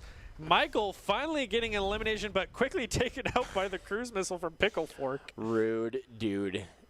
And again, just ticking away, just clawing at something. Baratel, fancy feet for a quick second, gets a highlight reel kill there. Tries to trade it, but Pickle's going to ring true. Dropped right there by Riley. Spade's not going to find that one and care. Oh, wow, well, just returns it right there. So never mind. Yeah, Baratel even having to resort to drop-shotting people to get those eliminations. I mean, if you have to play dirty and it works, good for you, as Michael finally gets an elimination onto Armadillo. But Magic comes back with a 2-piece. If it's stupid and works, then it's not so stupid now, is it? Tell that to fighting game players who spam one move that you don't know how to block. Hey, you got to figure that out. See, it's all a learning experience. Oh, it's cheese. Mayor McCheesemo, and speaking of, the mayors of this map, ICCU East, 22-13. Both points, looking not in favor for Boise State, as, again, they've already captured A. If you're looking for this green screen team, Spades finds yet another headshot, and Armadillo going to find one for themselves as well. 27-4-28, I'm kidding, for Spades. Just putting on a clinic here. He's going to find yet another as Pickle just watches Baratel slide right in front of him, says, I'll pick that one up. Kills slowly ticking away. 7 remain for Boise State, still in double digits, and 20 at that for the side of ICCU East. Chosen Michael is finally positive at 16 and 15. Let's go. Michael's all the way down at 9 and 19. Gets the snipe attempt through the window. Will finally get him from Spades. And earlier on, we did see Jumping Armadillo get a stick with the Semtex as he's going on a sniper rampage from Spades. Spades only has 2 bullets left, though. That's how long he's been alive. I don't even know, man. This guy is just stuck on. Yeah, he decides to switch it on out. Might as well, especially when you're out of everything. Silver, I'm sorry, Chosen, going to be shot point blank. 32-4 on the back of Spades right now. Looking for more. Michael, nice turnaround. Was able to find that one as well. Going to be hit by a tack. I'm going to find his mask. Looking a little worse for wear here. Looking for the long flank. Is going to find one out. Did he make that? He did. He's going to find Magic. He's able to clip him as he runs, but that should be that. ICCU East continues the streak. Should find themselves at 3-0. Boise State production trying will end the round at 2-1. But again, just pickle fork, great. Spades looking amazing. The rest of ICCU East looking so unbelievably quote-unquote flossy and showing why they're one of the best teams to be messed with. So again, ICCU East picking up that one 3-0 over Boise State Production. And so now that the group stage is over, it looks like we're going to go into a quarterfinals. And here's how the brackets are going to be looking as we move on forward. Java Express versus Go Out Local in the first round, drop-in gaming versus Trailers Plus. Boise State Production will meet the other side of ICCU, that being the West and the Idaho National Guard, going to be going against that oh-so-dominant ICCU East. That is the scariest team. Listen, I've only seen one piece of this whole puzzle, and that is a Goliath at the very least. Yeah, and they still have to contend with Java Express, who is also 3-0'd. So it is definitely going to come down to watching those two teams. And I think the Boise State Production and ICCU West are going to be a near mirror match going into this, as Boise State Production is now the 2-1 and ICCU West is 1-2. So it is very going to be close between those two. And Idaho National Guard is going to have an uphill battle going up against East, as you mentioned, because they're terrifying. Yeah, again, Spades just putting up 30 points per match, in a 30 elimination kind of game mode. Absolutely ridiculous, but it does look like we need to take a quick second as we set up for these quarterfinals matches, if I'm not mistaken. So we will be back in just a minute.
Visit NationalGuard.com to begin your guard adventure.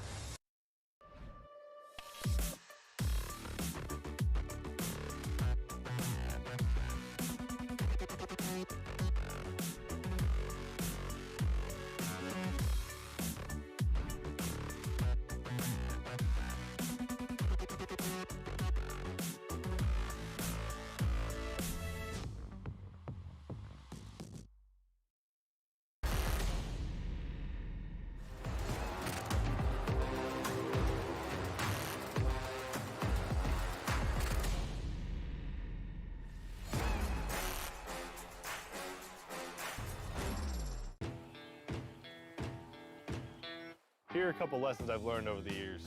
Friendships come in all shapes and sizes. And always buckle up.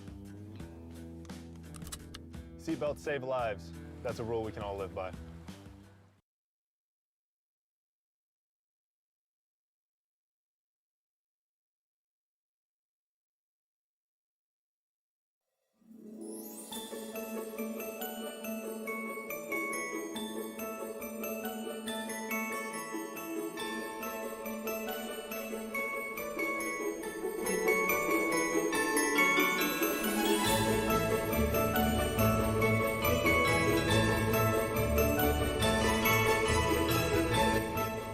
Hello, good evening, and welcome back. Of course, happy holidays to the Boise State Game Pants Esports Arena. Tonight, we are here for the 2021 edition of the Giving Games, where local businesses and the Boise State production team face off in Call of Duty.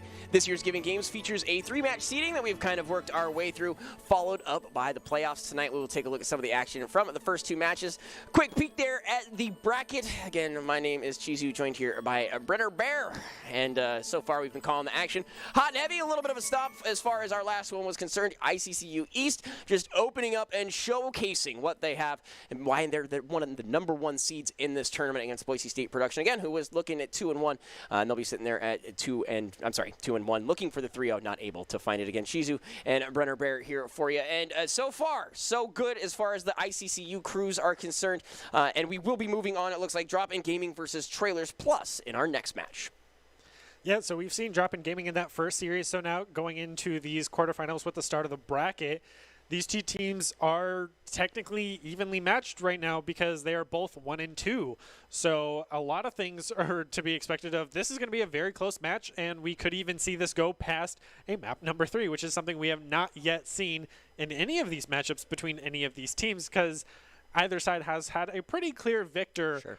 And we've had some close battles, but none haven't been able to break away from the clean 3-0 sweep. And again, as we mentioned, Drop In Gaming Trailers Plus will be the map we will be taking a look at, or sorry, match for that matter. As it does look, Java Express Go Out Local will be another map, or match, my goodness, that we'll be seeing in the future. Boise State Production versus ICCU West.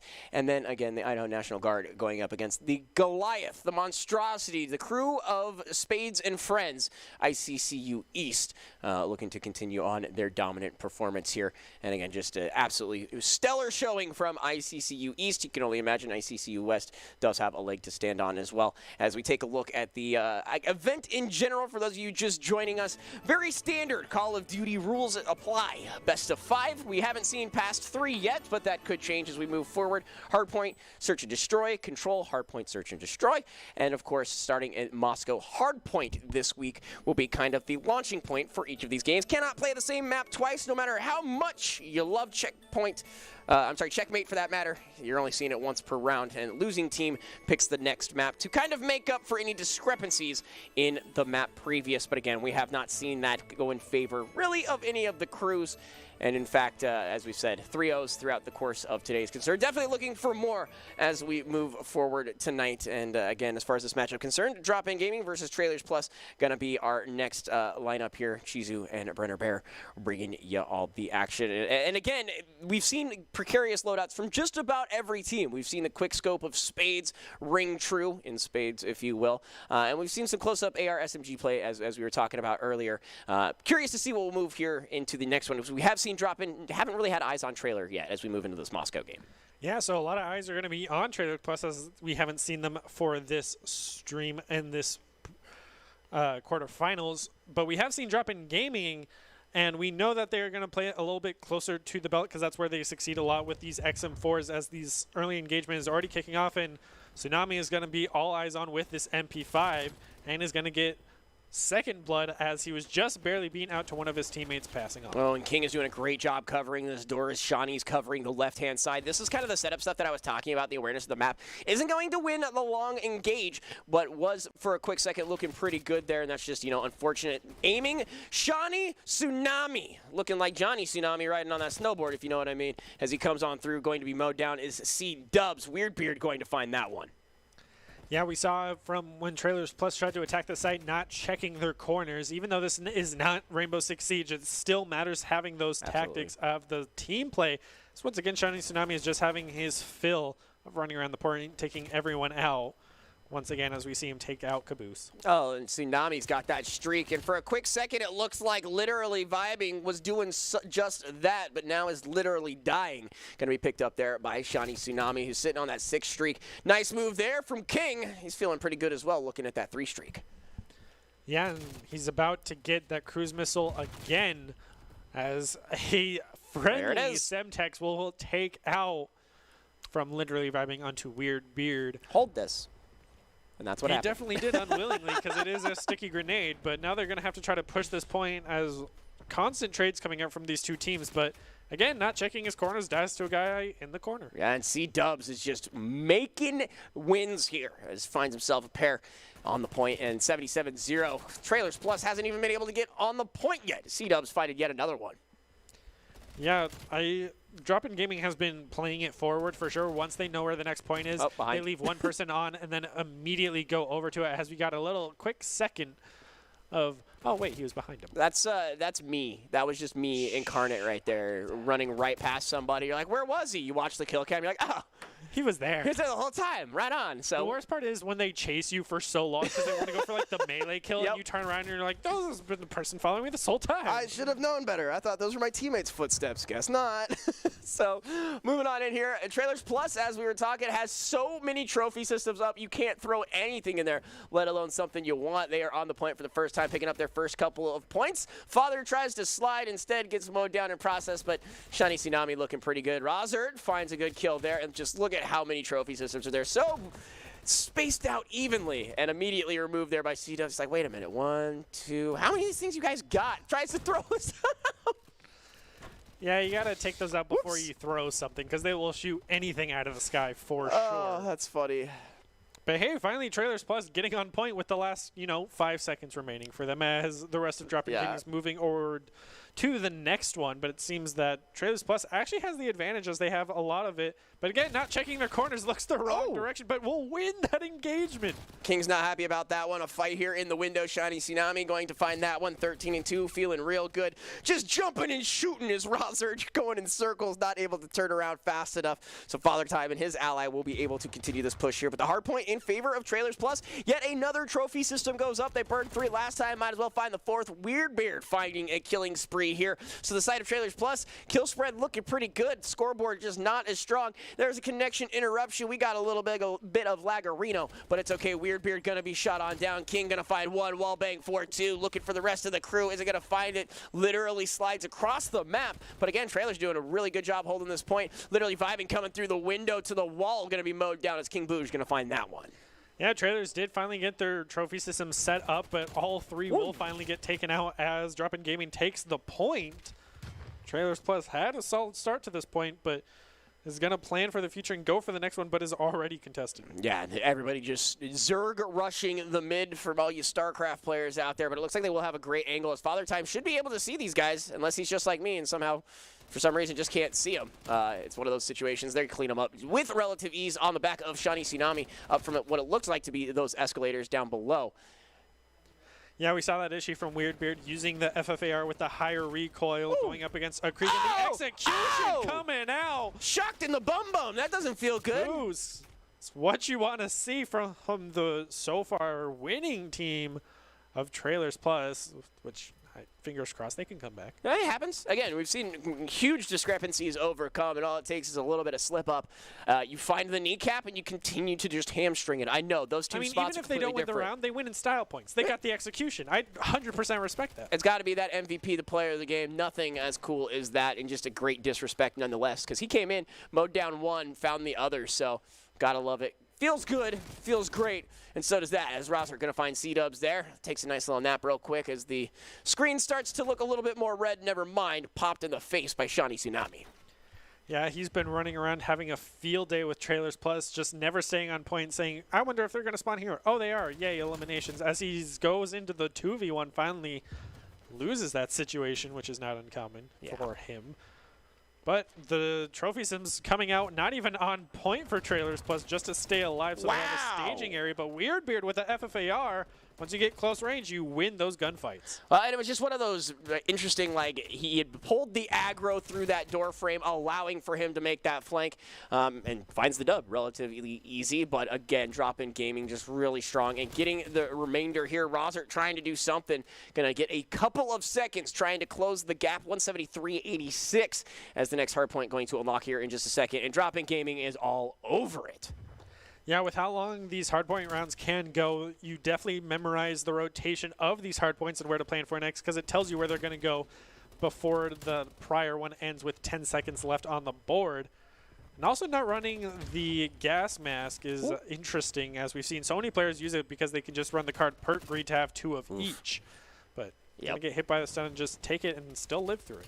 Yep, looks like it. Caboose going to find 1, but his teammate going to be dropped in the meantime. Shots coming out from Father Time, not going to connect as Caboose will be able to find himself yet another 191.89. And right now, Drop-In Gaming has pretty much everything they need and then some. But as you see, Weirdbeard throws out the trophy, going to get mowed down, but Rozard should be able to get the first one. Looking for the second, not able to find it. Did get the confirmation tick, so he knows somebody's there. Doesn't look like he's going to peel out. Going to challenge this one yet again. Is just demolished by Rozard.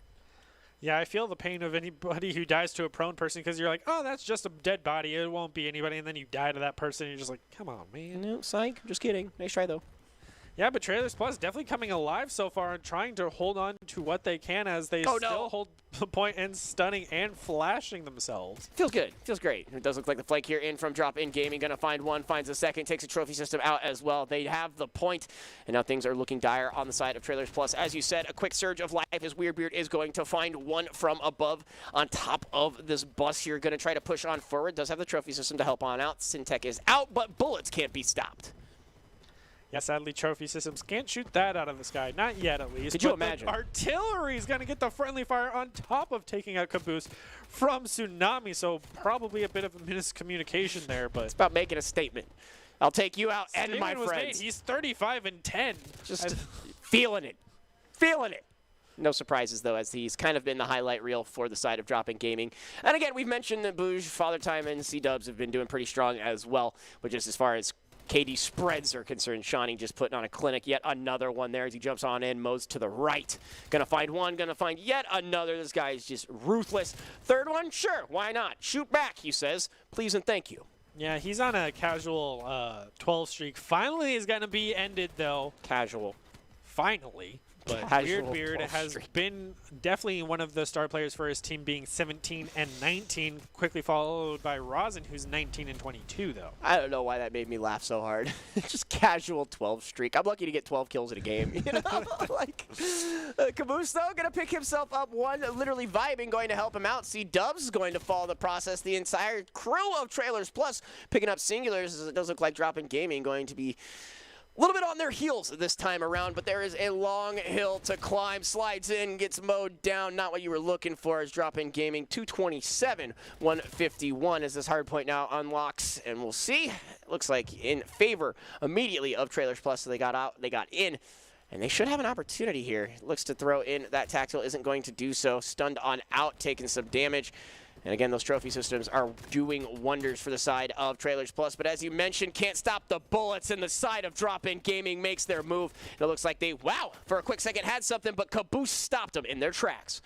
Yeah, Trailers Plus cannot lose this point for much longer because once Drop In Gaming gets to that 250, they will take it. So Trailers Plus really needs to start clutching up and have a solid team push onto the point rather than taking these constant 1v1s where they're just getting picked off and staggered out. That's how you play Call of Duty. You just go in one at a time and see what happens. You just hold W. You always hold W and shift. Double tap, double tap. Tactical sprint. Drop In Gaming picks up the first round and the first map for that matter. 250, 166 over Trailers Plus. As we take a look at our kill of the game, or play of the game for that matter, no surprises here. Shiny Tsunami finds one. He's going to find a second. And we actually did have eyes on this one, I believe, for a quick second, as he was able to pick up another one off of Caboose there at the bottom. And yeah, as I said, that was the shoot back at me moment where they tried their darndest, but were found wanting. So yet again, round over to Drop In Gaming, and Trailers Plus put up a little bit of a fight there for a little bit, and we're doing the best that they could. But it does look like this bit brought to you by the Boise State Esports, and they are always looking for talented players, production, as well as broadcast talent, much like myself and Brenner Bear over there. Top talent, along with good grades and eligibility, can earn scholarships as well. Sign up today by visiting boisestate.edu/esports for more information. And again, you could probably find yourself something to communication, maybe esports business management, you know, something of that caliber. It is the Giving Games today, and as we mentioned, so many awesome crews playing for the Idaho Food Bank. You just happen to find yourself watching Drop In Gaming versus Trailers Plus, and again, Drop In Gaming looking strong. You see Doc enjoying the facilities on top of everything else. Myself, Chizu, Brenner Bear here, bringing you the action, and it's been really strong right now for the side of Drop In. Again, the crews of Trailers Plus had signs of life. It was just a little too late as far as that first round is concerned, moving here into the S&D portion of this map. Matt. Yeah, and Search and Destroy is definitely where we've seen the most teams have that combative of we're going to try to beat you here, because being a best of 5, not going past map 3, it's been clean 3-0 sweeps. Search and Destroy has definitely been the closest out of any of these game modes, because hardpoint is pretty much, we know where the hardpoint's going to be after the first rotation, so they can just plan ahead, and if we have the advantage, we'll just keep capitalize on it, so you can kind of snowball from there. Same with Control having limited lives. You can either go for the lives elimination, or you can just cap the 2 points and win it out right then and there. So Search and Destroy has definitely been the central mode of just, we can come back here because if we eliminate them, we win. We can plant the bomb, we win, or just simply time them out because there are no respawns, whereas all the other modes you can, even if it is a limited number. And once again, we are going back to Raid. So it seems all of the teams that have been playing have been enjoying this kind of consistent map rotation of Moscow, Raid, and then Checkmate. Do you want to like throw money on map number 3? Do we just start doing that now? Checkmate. Is it going to be Checkmate just to see what happens? But again, I firmly believe if there was a time for Trailers Plus to turn up, it is right now. Again, we mentioned we saw Shadi Tsunami in the previous match earlier today, just absolutely go crazy on the first point, the hard point, if you will. And then S&D was a little going different. down within the first 30 seconds. Amazingly fast play this time around. So Shiny Tsunami says, shut up, Adam, watch this, as it looks like first opportunity is going to be planted here. Yeah, all members of Trailer Plus still pretty much chilling in their spawn. We're watching Main finally get taken down by Tsunami, who's just kind of chilling in their area. Oh! And even gets run up on and still wins against Weirdbeard. A clean sweep for Drop-In Gaming on that first round. Very rush playstyle that worked out in their favor. Sheesh, as they say, because that was looking good. Roser going to be dropped on there. C-Dubs, as we mentioned, peels away, kind of protecting the bomb. Shiny Tsunami was up there on the left-hand side, just absolutely doing work, and C-Dubs will find yet another piece of the puzzle across map. Same exact spot, but I think it was Shiny Tsunami that we saw just, again, gets collateral, or not collateral, but wall banged, still manages to win that fight right up in his face. That's a feel-good moment and just shows the supreme display of talent. Yeah, 2-2 for those guys. Yeah, so it's up to Boogs and Father Time to kind of catch up to their fellow teammates as Trailers Plus has yet to even get one for their own. But this is only the second round, so there's plenty of time remaining. So quick. Doesn't win it that time, though. Which is good for the side of Trailers Plus, taking out kind of the star player of Drop-In Gaming. So now they just have to worry about Dubs, who also has 2 eliminations for himself. But if they want to plant the bomb on A, as it seems they're trying to do, they have to be able to push King Boogs out of his spot, and will be able to do that. Yeah, he's forced out, tries to find a peculiar angle. Instead, is just going to meet 3 of the opposing side at the very least. See, Dubs saw a lot of red, but none of it on his health bar, so he'll be able to recollect. As I say it, he runs away and gets tagged on up, so this could be round here for Trailers Plus, looking super bleak for the first time for Drop-In Gaming. Yeah, they're all stacked on A as Father Time comes in from behind and won't even see him jump around the van and gets taken out. So this is already a closer match than we've seen in all of the previous, because it is 1-1 rather than a clean sweep from either side or going back and forth. So hopefully we see that continue for both sides, because they have a really solid chance here, especially taking out Tsunami early on. Yeah, and as we mentioned, they're just playing so fast on the side of Drop-In Gaming. A bomb plant within the first 30 seconds. They immediately start charging down center past the pit there. And Shawnee doesn't win that round that time. So as we mentioned, or as you mentioned earlier, it's just an uphill climb for the side of Drop-In. They weren't able to pick up the rest of it. So we'll see what happens here. Third round of S&D. And first blood going over to Shiny Tsunami. A little bit more characteristics of the round, as it does look like literally vibing. Going to find C-Dubs. Rosert also going to find yet another one. Just finds Shiny. Did appear he was planting there, so the bomb is open and available. Rosert may have an angle here. Again, playing Ring Around the Rosie in the Cabana. He's going to be shooting on through. Gets him in the dome. And King Booge all by him's lonesome. Had that hipfire laser to help aim it down and wins that engagement. So now in this 2v1 situation, Boogs can definitely still pull it out, especially since he knows that there is one enemy on this point. But it seems that Roser is looking in the wrong direction. They're both kind of just looking in the wrong direction, as it does look like King might walk his way back in. That Call of Duty timing, as it does look like Roser turned around at the worst possible moment. You got to land him. He does. Weirdbeard, the last alive. This should give King here an opportunity, but he needs to watch this window to his right. We can see that he can't. Should be spotted out here. He's going to pick up the bomb. Should have not the angle. He should be, yeah, pinged out real easy. That's what I was going to say. Trailers Plus picks up that round. Just didn't realize that window to his right was just the undoing. Yeah, really not the best play you want to see right now. It was kind of the battle of the potatoes between those two for a hot second. Feels bad. But hey, he got the kill. So, you know, it's a little... But didn't win the round. Shh. Silver linings. We know they can come back. Drop-In Gaming has been playing very well. These two teams are very closely matched in Search and Destroy so far. Absolutely. And so we could definitely see this going past a map number 3, fingers crossed. So it is not a clean 3-0 sweep. But First blood yet to happen. Looks like A is going to be the play. Rosert looking for an angle. Very safe situation. Is going to find a couple of shots there on Father, getting pinged down by their own shots as well, as it looks like King looking to throw the tack is going to do it. Gas mask is going to be called out, as it does look like Shawnee is going to find the first, going to find a second, as Vibing is going to be dying at that point. Third one coming through from Shawnee. Tsunami give him a third, possibly a fourth, as Rosert all by their lonesome in one of the tighter corridors is going to find one, but now has been found out. Forced back away from this building as, wow, had the opportunity. Shot up one, but was mowed down by the opposite side, to a side here in map number 2. Really back and forth between these two teams, which is exactly what you want to see in a both being 1-2s in these tournaments so far. Of course, Tsunami is going to get the play of the game, getting a 3-piece for themselves. And kind of just a rude dude from behind situation, catching a mid-rotation. The call-out wasn't quite there. Wins the immediate ego challenge right off the bat. So I mean, he's 7-2, so, right. So it's expected. We've just seen it go other ways, is all I'm saying. And he just happens to do it very strongly this time around, and with authority, I believe is the term.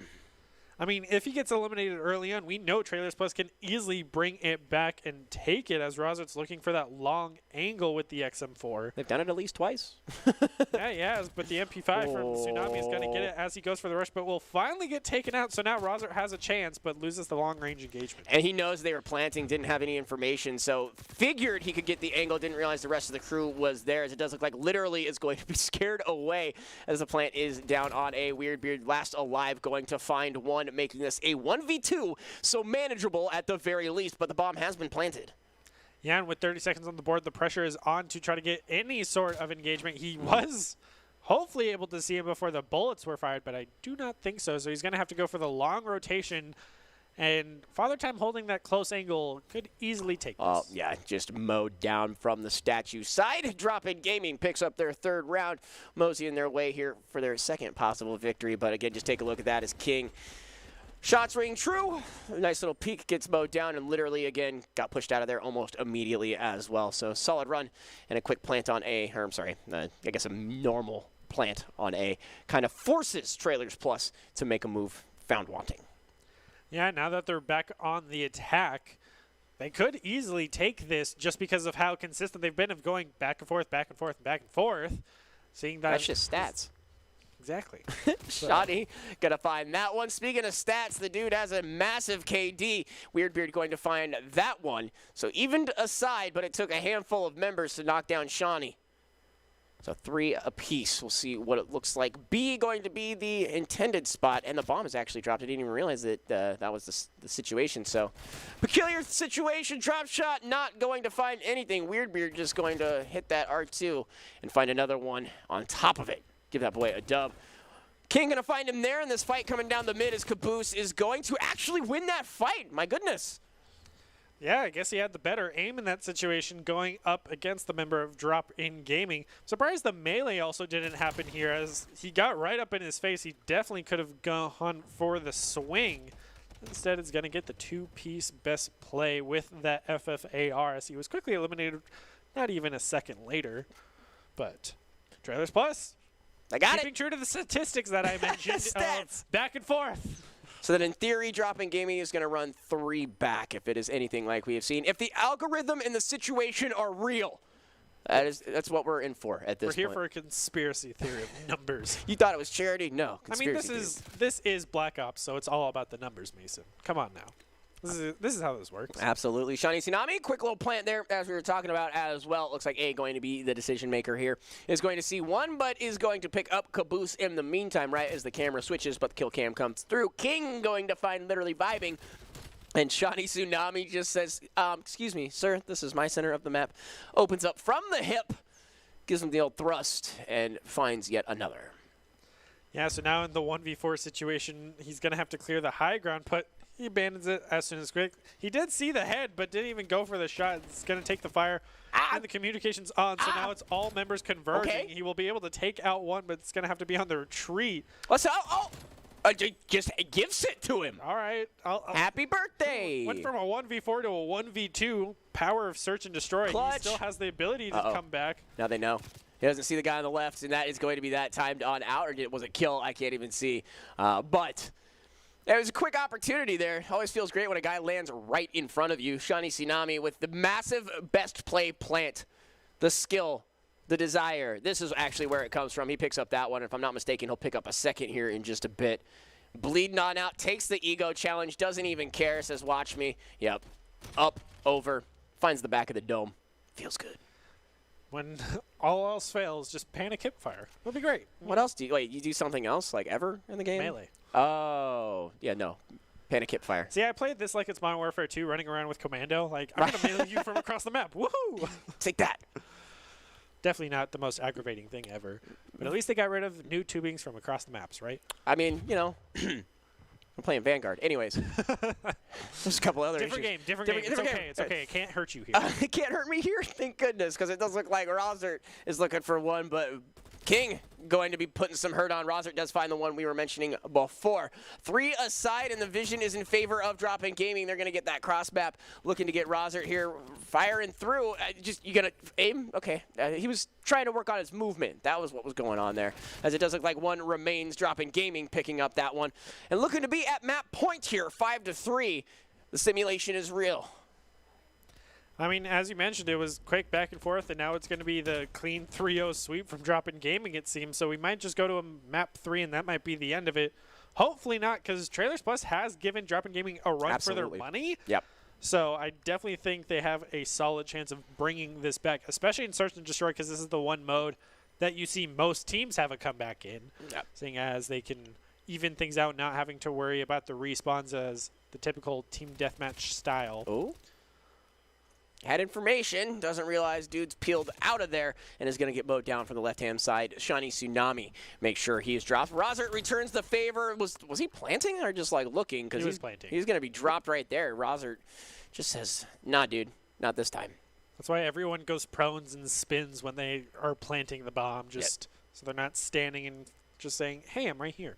So King Boogs in this 1v3 situation's not looking good, as Trailer Plus as we keep saying, showing signs of life, and will take it. All right. Simulation broke. There is no, I don't know, statistic. We'll see what happens. But as you mentioned, Trailers Plus can once again run this one back. Was down 3 maps. Now they're only down 1, or 3 rounds for that matter, and looking to pick up their first map of this round. Yeah, if they can even take a map off Drop-In Gaming, that will look good for them in the stats-wise, even though they will be dropped out of the bracket. But yeah, right. It really matters now at this point. There's no second chance. There's no really no losers bracket. No second chance bracket to try to stabilize what happened a round prior. So all on the line. It does look like Rosert should have eyes here on Dubs. Has a teammate to help him as well. Cabana to the right doesn't see him immediately. Has all of his teammates and then some. B is a hard push. We're going to do our best little swimming impression here. Coming on through, does have the angle through the water, not going to find it. Tries to move on up and is mowed down, loses that challenge. Hey, Call of Duty connection interrupted. It happens, it's weird. Caboose going to lose his life as well. So now it's down to literally vibing, literally by themselves, literally has to win this round or it's all for naught. Plants down on B, and you see him just like a swarm of hornets.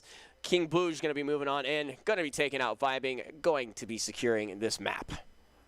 Yeah, as much as Call of Duty is kind of that fast-paced run-and-gun game, sprinting is also one of the biggest issues a lot of players have. Of they're going to sprint around a corner and try to jump shot the person, but 90% of the time the person around the corner is just sitting there holding it, waiting for you to do exactly that. Yeah. Which is why you definitely want to occasionally, in Call of Duty, Words of Heresy, take things slow. Oh no.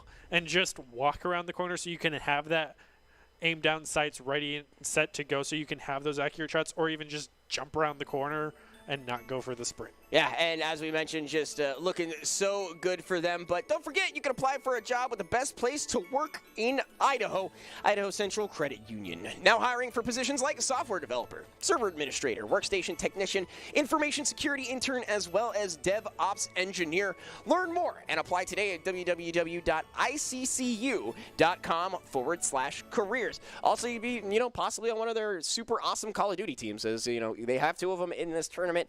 Again, these are the Giving dropping games, playing for the Idaho Food Bank, Chizu and Brenner here. And now it is do or die for Trailers Plus. We mentioned they were looking good. They had a leg to stand on as far as that map was concerned. But again, Drop-In Gaming just showing why they're some of the best, picking up their second map and could be looking for a victory here in just a little bit. And of course, as is tradition for map number 3, we are going over to Checkmate for Control. So no surprises there, as it has been the exact same maps every single time around. The first map is hard set in Moscow. These teams can choose any other map. They're just consistently choosing raid and checkpoint, so it just seems to be the fan favorites. It's just, you sounded like one of those automation systems that you call. It's like, for map number 3, it will be Checkmate.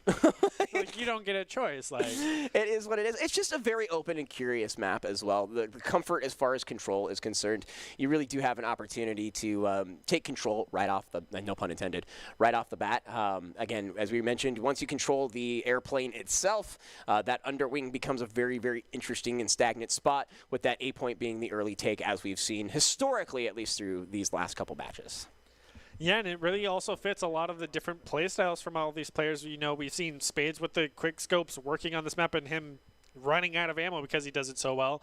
And we've also seen, you know, Chosen running around with that Mac 10, the super close range, but he's able to close the distance and get those eliminations when he was playing for the production team. So going into this one, it seems that they're going to stick with kind of the MP5 Krieg consistent meta picks that we see so consistently on Team Deathmatch as the more, I don't want to say casual Call of Duty players, but it's the meta, Sure. so that's what everyone is doing. Yeah. Same with the FFAR, the really high rate of fire, so it seems that they're just sticking to what they know and what they're good with. Yeah, again, to getting pelted right there, Shani Tsunami.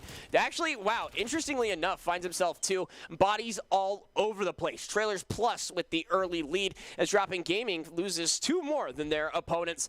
And it looks like right now, Trailers Plus has a pretty good grip on both of these control zones, so already off to a pretty stellar start until those shots do not ring true. Shiny Tsunami finds one with King on his back. Yeah, it seems this is definitely the strategy of all the teams going into Control, is dedicate everything onto that 1 point, cap it, go to the next one. We saw in the very first matchup of ICCU East absolutely dominate it, and just now getting the first tick onto A for Trailers Plus, or for Drop-In Gaming, sorry, is exactly what you want to see. Oof. Trailers Plus finally evening things out between the two teams. No one member has been able to really skyrocket away, as Tsunami gets taken out again and is even at 3-3. Yeah, and Trailers had a really good setup there as far as the A point is concerned, but, you know, Shani Tsunami just dive bombs in and is taking control of that A point now with the help of his crew as well. Caboose looking to get somebody here. Trophy systems are out in pretty good position as well. Caboose not able to get any ticks there. Was looking to help out his ally. Instead watches him fall in front. And there's a double there for King. As I mentioned, Caboose, he gets shot in it. Yeah, advantage of having that far going up against Krieg. You have the higher rate of fire, able to dish out that damage earlier, and with the 40-round mag, have longer ammo sprays because that Krieg only had the 30. But Trophy System's not going down with how many tacticals are being thrown is quite impressive. Yeah, the fact that they were able to throw that stun right off of the wall was actually pretty neato burrito. Shani Tsunami finds one, knows the rest are there, gets the confirmation from the gas mask, doesn't find anything as far as the wall is concerned, and gets mowed down the second he moves out of position by literally vibing. Yeah, tried to go into the plane, got shot on the stairs. And, of course, right as you look away, the member runs into your line of sight. Absolutely. We'll still get the elimination, though, as Trailers Plus is coming back to defend this final point. Doing a good job as far as this point is concerned. As you mentioned, A already taken for the side of Drop-In, so now the timer starts, and Trailers needs to hold this down or it's going to be a long walk home, unless they're already there, in which case it's just not going to feel pretty great. Yeah, and this is where we really see the advantage of holding the plane come into play, because B is right underneath the wing, so if you can take it, you have advantage to just jump all around the point and take them out. So now all of the trophy systems coming out, as Dubs even throws down his own. Trailer Plus is essentially having to attack so they can defend the point. They get that progress right there. They know they can close it out right here if they hold this one down. Looks like Shani Tsunami is just lying in wait like a pit viper, just waiting for someone to fall into his trap. Looking good as far as this round is concerned. Father Time finds one, literally vibing, does the same on the opposite side. So far, so good for Drop-In. Yeah, Drop-In Gaming, really playing to their win condition of holding the plane, one person on point, and then we'll cut off all the entrances to the point because they have control of the thing above the point. Get a little bit of that connection interruption once again, as is tradition for Call of Duty, but it seems that Drop-In Gaming will take it because Trailers Plus could not get back on the point. It is a beautiful day for Boise State Esports, therefore the world, as it does look like everything going super strong here and in favor of Drop-In Gaming. Again, Trailers Plus looked really good there for a quick second, had a little bit, a skosh of an early lead, and then people like, our good friends over at Drop-In Gaming just really turned it around. The last handful of seconds of that map, you could really tell what it was that Shawnee Tsunami, as well as King here, are putting on as far as this third map is concerned. Yeah, and even in that prior round, Trailers Plus still got the best play with Weirdbeard on their side, so they're still playing very well compared to Drop-In Gaming. So these teams have been very close match, but it seems Drop-In Gaming is just barely being able to edge them out here. Just moments of flair, if you will. And that is a little bit more indicative of what we've been seeing as immediate two going over in the favor of Drop-In Gaming. And Trailers Plus right now just struggling. Yeah, with it being so early on in the game, no one has those trophies. This is to deny all the Semtexes flying onto point. So it's just going to be having to go for the hard hold as Trailers Plus is dedicating everything over to A, and it seems Drop-In Gaming is just going to let them have it and wait for the B push to happen. And this is, again, what we've kind of been seeing as far as all these games are concerned. At least the third point, checkmate. A is where you start, and you kind of just amoeba your way into the other side of the map. But as far as this round is concerned, it's looking good for Trailers Plus. Was looking good for Trailers Plus. Literally vibing going to pick up yet another one there. Yeah, shoots his teammate. You always got to love a little friendly poke. That's exactly what it is. It's just a panic, and speaking of panic, it looks like he's going to find Father Time there on the B side of things. And they're doing pretty strong, man. They might have this A point, and it does appear to be the case. Trailers Plus getting on the board. Yeah, literally vibing, even picking up an enemy's weapon off the ground just to get that ammo because no one is running Scavenger, apparently, as King Boogs is still holding this plane wing. Able to deny the B push as A was finally taken by Trailers Plus, but now Drop-In Gaming has had a very solid defense on this B point. And they are fired up. If you're the side of Trailers Plus, you know that they are throwing everything and the kitchen sink and then some at this B point. They have to hold this down. They have to find a way back into this. And so far, so good. Drop-In Gaming does have the life advantage. As I say that, one of those gets cut short. Father Time looking for more. He's going to put on the ticks. He's going to get one of them, and the rest of his crew swings on in to finish out the remaining members of Trailers Plus. And now it looks like they will be able to continue to push here onto the B side. Just as Tsunami gets the friendly elimination with his grenade onto a member of Drop-In Gaming, so they're trying to even things out with the lives, even by murdering each other. Just to make sure, but they could end up taking this just on eliminations alone. As again, 15-11 in favor of Drop-In Gaming's. Trailers Plus does have the positional advantage as they are continuing to hold this B side as it does look like shots coming through. Rozert is there, but instead mowed down. Shawnee Tsunami with what appeared to be a three-piece. Could have only been two, possibly. Nade is good as Rozert is going to bite the dust as well. Trophy system is out. Weirdbeard looking for more. 11-6. Make that 5 in favor of Drop-In Gaming, and Weirdbeard going to fall as well. This very well could be a lives kind of situation with Drop-In Gaming coming out on top. Wow. Yeah, Trailers Plus needs to stick to the right side of this plane because Father Time has been holding that sight line with either a really long range AR or a sniper, so playing to that right side is definitely going to be the Trailers Plus advantage. That's things on the team play side that they need to be able to communicate and play around, as it seems that Caboose is going for the play against him, but it's kind of ring around the rosy between the two as they engage each other in a pistol battle. Yeah, melee. Yeah. No. For a quick second, it was the most gentlemanly fight of all time, a duel of sorts. Literally vibing, holding on the final member of Trailers Plus. Could clutch this out if they are able to. 6-1, no respawns remaining, never mind shots from the right. You had to have hope, as it is match point in favor of Drop-In Gaming, and they are looking unbelievably dominant in this third map. I mean, literally, Vibing was doing fantastically because right at the end there, he was 21-12, which is, I believe, the highest we've seen any member in Trailers Plus get. So that is exactly what you want to see because Tsunami, as good as a player they were not performing at their peak for this map. Absolutely. And again, they had the control. They had the spot. And for a quick second, it looked like they were going to be able to capitalize on B. But instead, are found wanting by just a handful, a literal handful. You have to think to yourself, if they would have maybe played it a little bit slower, paid more attention to the lives remaining, they could have probably pushed that advantage. But again, this could be it. Drop in Gaming looking to advance as far as this tournament is concerned. Trailers Plus looking to just stay alive here. They have to run 3 back in order to continue their tournament hopes and dreams. And immediately in favor of Trailers Plus, but they'll trade it on back. Yeah, Drop In Gaming on the attack definitely knows how to push these two sites as they're kind of split pushing it, if anything. They're holding the top of B, getting ready to take it as they're holding A. But Trailers Plus isn't really even contesting A because they know it's all about B, but B is their worst spot. So you should hold A as long as you can because that's the one that you've been able to take so easily. Yeah, absolutely. Just trying to change it up, seeing if anything works, I would assume is the case. Rosert laying on the ground, going to find an easy one there. Lying in wait. That nade is good, rings true. King gonna find that one. Kills all over the place. 22-25 in favor of Trailers Plus. You gotta love the early advantage. They're gonna stack up here on the B side. It looks like C-Dub's looking for something, not going to find much of anything. Has an idea that somebody might be there on the A side of things. That looks like where Drop In wants to be, but literally vibing with the huge flank.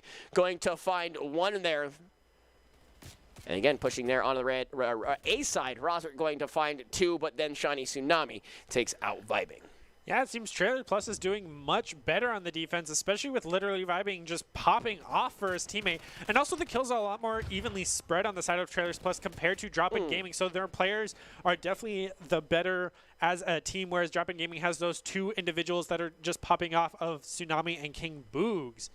So coming down to Trailers Plus on this defense, having to retake the point, but neither team has it as of right now. Rosert's got a killing spree, which I think is the first time we've seen that as far as Trailers Plus is concerned, so congratulations to him. Shows signs of life as now he's sitting at that 7 streak that we were talking about. Rosert is just going psycho mode. Booge is going to be dropped there. Caboose picks up a double, and Trailers Plus is fighting back. Huge kill differential. Yeah, and they are able to take it. So this is the furthest we've ever seen a control map go. So now we are on to a round 4 for this map as Roser, as you mentioned, popping off will get the best play. And if it carries over to next round, which I don't believe it will, he had those kill streaks, but I believe he will lose them going into the next round. Now we'll see what the case is. Again, you're just absolutely insane right there. Great rotations and capable of making sure those shots land where you pointed them at. And you mentioned, you know, King and Shawnee, kind of the spearheads, the figureheads of Drop In Gaming. Father Time and C-Dubs definitely struggling comparatively to what we have seen in previous matches. And then again, Rosert feeling strong, vibing, doing just that. And Weirdbeard may have a little bit of a differential there, but Caboose, again, not looking too strong, or too weak, I was going to say. He's living up to his name. Yeah, exactly, right? Right in the Caboose. I was thinking, you know, red versus blue, but maybe that's just me. No, I was thinking of a train Caboose. Yeah, okay. Yeah. I was no, going to say. You're just crazy. It's fine. Yeah. Red versus blue Caboose is not much better than perhaps the backside of a train, if the only thing I know of red versus blue is Funhouse. Yeah, there you go. It looks like but that's total sidebar. Sidebars. The melee, though. C-Dubs looking for something and is finding nothing here. Trailers Plus, again, looking so good, looking to run this one back, and it looks like they already have this A point well under their control. Shawnee able to pop him in the face as literally vibing turns the corner. And the patience there from Shawnee, unmatched. Yeah, and it seems that Drop In Gaming is not even going to push A. They're just going to freely give it. Okay. So that already is giving a huge leg up to Trailers Plus, especially since they have the lives advantage going up against Drop In Gaming. Yeah, Shawnee again just holding down what he can. Vibing going to be mowed down here as well. Weirdbeard pushing on forward with the rest of his crew. Is going to find the back of one member. Possibly even takes out his own teammate. Absolutely. Weirdbeard says nobody survives as King lands a grenade right at his toesies. And he is no longer for this world. King returns the favor. Dubs finding yet another one as well. As the onslaught of aggression becomes point B, they are going to find another as Rosert drops there. Weirdbeard gonna find Tsunami, who has been such a figurehead for this crew, if not a Ronaldo type. And right now, looking pretty even this time around. Boogs is going to find that one as well. So the kills are very close. Control in favor of Trailers Plus. Yeah, literally vibing has definitely been the star player of his team so far, going for those flanks as we see Rozer do the exact same thing. Getting into the back line of Drop-In Gaming will help you secure the point because they have so many long sightlines that they've been managing. Oh no, the reload. The reload does come in and will cost him his life from Weirdbeard, but Trailer Plus is on the point and is trying to get the second tick. Differentials are starting to be a thing here. 13-16, control in favor of Trailers Plus. Shots coming through for King. He is going to find those. Unaware that to his right, never mind, they're just going to line it up right for him. I was almost assured that he saw not one but two, and he does have information on the second individual on that point. Making progress here is Trailers Plus, but they're going to be mowed down. Should be able to stop that second tick is the side of Drop-In Gaming. Just kidding. Melee's missing. Bullets missing. Swinging and missing. Drop-In Gaming trying to find a way back in. Kill differential now within one. Shots coming out from literally vibing. Not even going to get the confirmation ticks. Yeah, with a minute remaining, Father Time's is always going for those drop shots, becoming predictable because they can recognize him by that panda skin for the dozer. But Trailers Plus holding on to this point right now, how it gets quickly taken out by Tsunami as the rest of his teammates are trying to just get control of the surrounding area. Oof. Working towards that second pit, but losing that progress. And not what you want to see, especially with only 45 seconds on the board remaining. Just they thought they had an opportunity, and it is just being ripped away now at this point. Again, everything looks so good for Trailers Plus. Still doesn't look bad, but they are at their final respawns. This is it for this crew, and that is it for Weirdbeard. That is it for Rozer. It is 2v7 total, and you do not have much to come from. Nice jump there from Vibes. Gonna cut that down to 5. Gonna cut that down to 4. Literally vibing is literally the last chance for this Trailers Plus crew as he's gonna get yet another one here. Caboose finding it as the respawns are gone for the side of Drop-In Gaming. 3-2, the tac mass is going to come out. Booge is going to drop the individual there. Shiny Tsunami is going to be in, but Drop-In Gaming finalizes it. Game, set, match, and that is in favor of the guys at Drop-In Gaming. What a match that one was. Yeah, literally vibing, definitely clutching it up for his team the best he could as we see that final best play in his final moments, making it from that 7-2, as you mentioned, to that 2v3.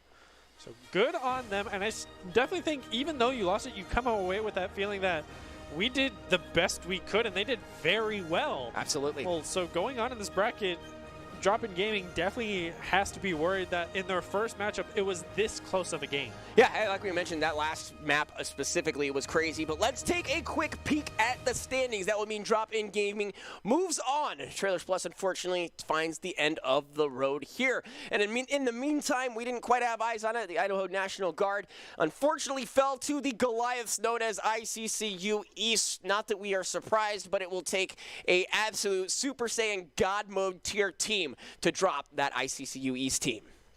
Yeah, they're definitely going to have an uphill battle, whoever goes up against them.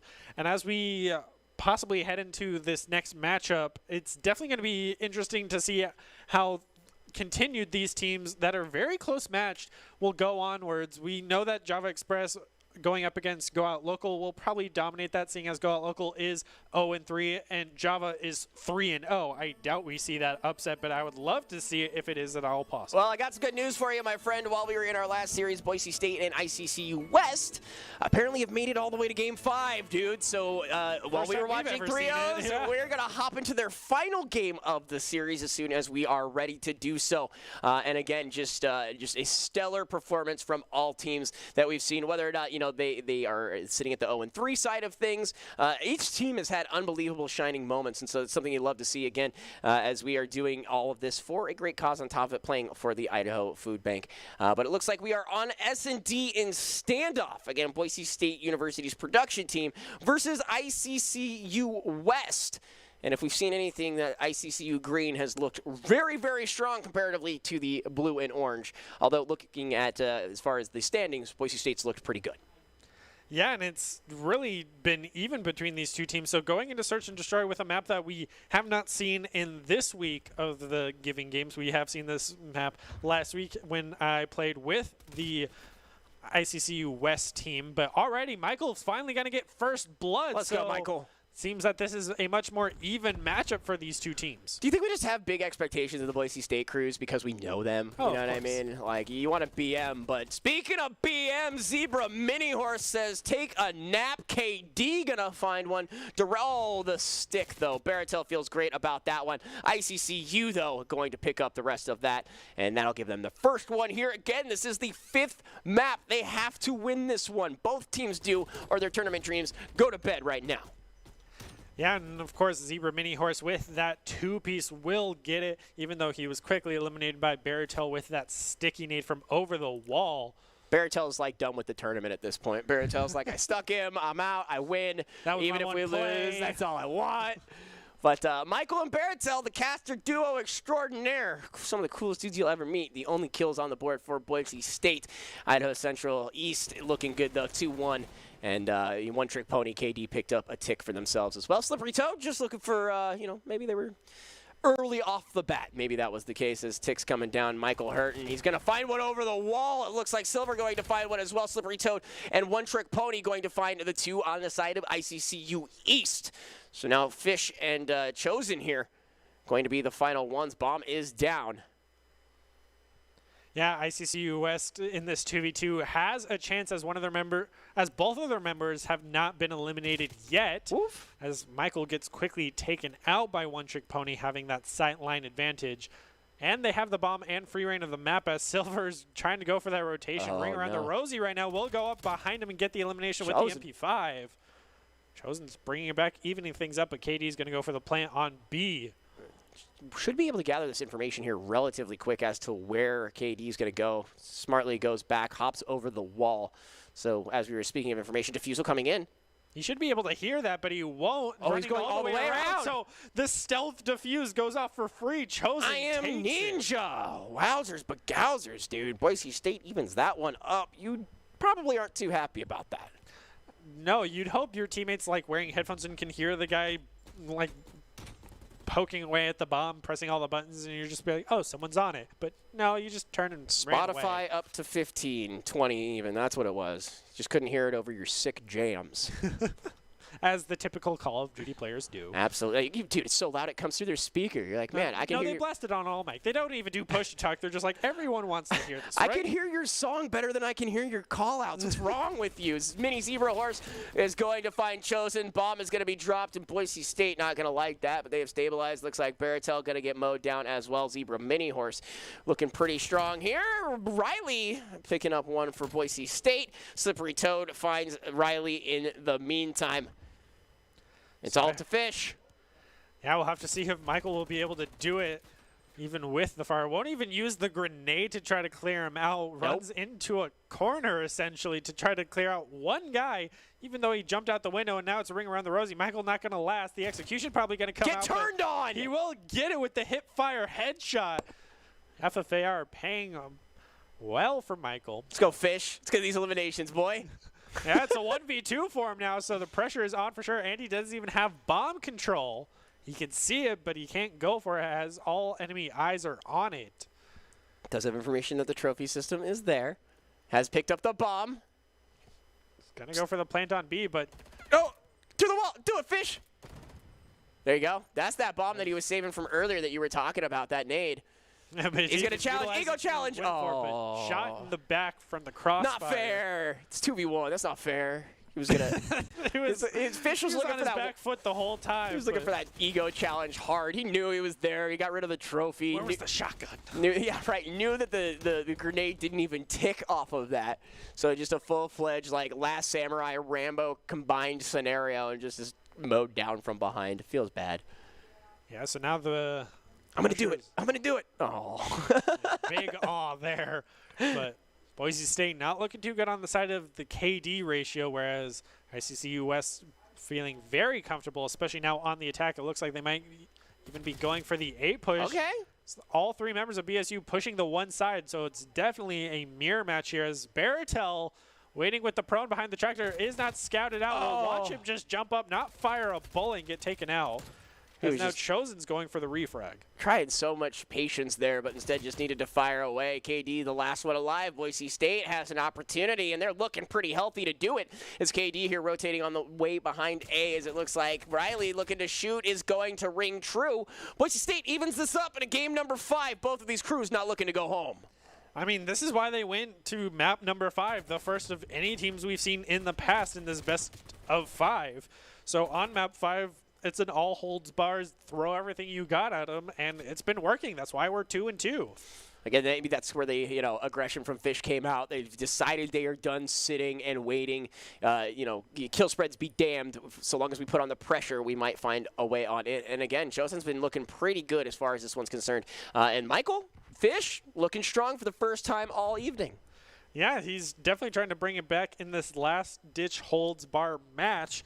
As we see First Blood go over to Riley, so already BSU is looking good as Chosen gets a headshot onto Katie, but will get rushed by One Trick, who is 5-2, so also playing very well. Absolutely.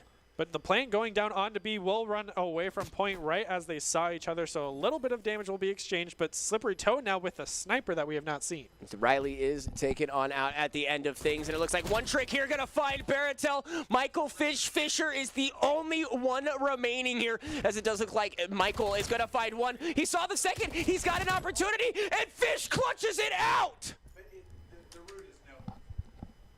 Amazing stance there from Boise State. And Fish, so patient, allows for 2 members to run right past him. Doesn't get play of the game, but my vote of confidence nonetheless.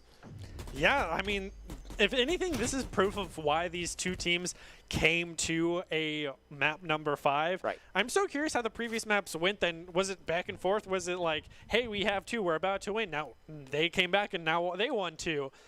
So in this search and destroy, it makes me feel like it's just back and forth because these teams are each having their shining moments. Absolutely. We'll have to talk to Fish and Baratel after the cast. Be like, hey, guys, what happened? Because, again, we're just looking at the 5th one, and if this is any indication, this is one of those games where, like, you have to take a break. You have to, like, set the controller down, go on a little walk. Maximum sweat. Yeah, and you don't even intend for it to be. It's just so even. The stress becomes a multiplier almost at that point. So good moves all around. Fish says, look, I can play this game, and it Chosen picking up a First Blood here.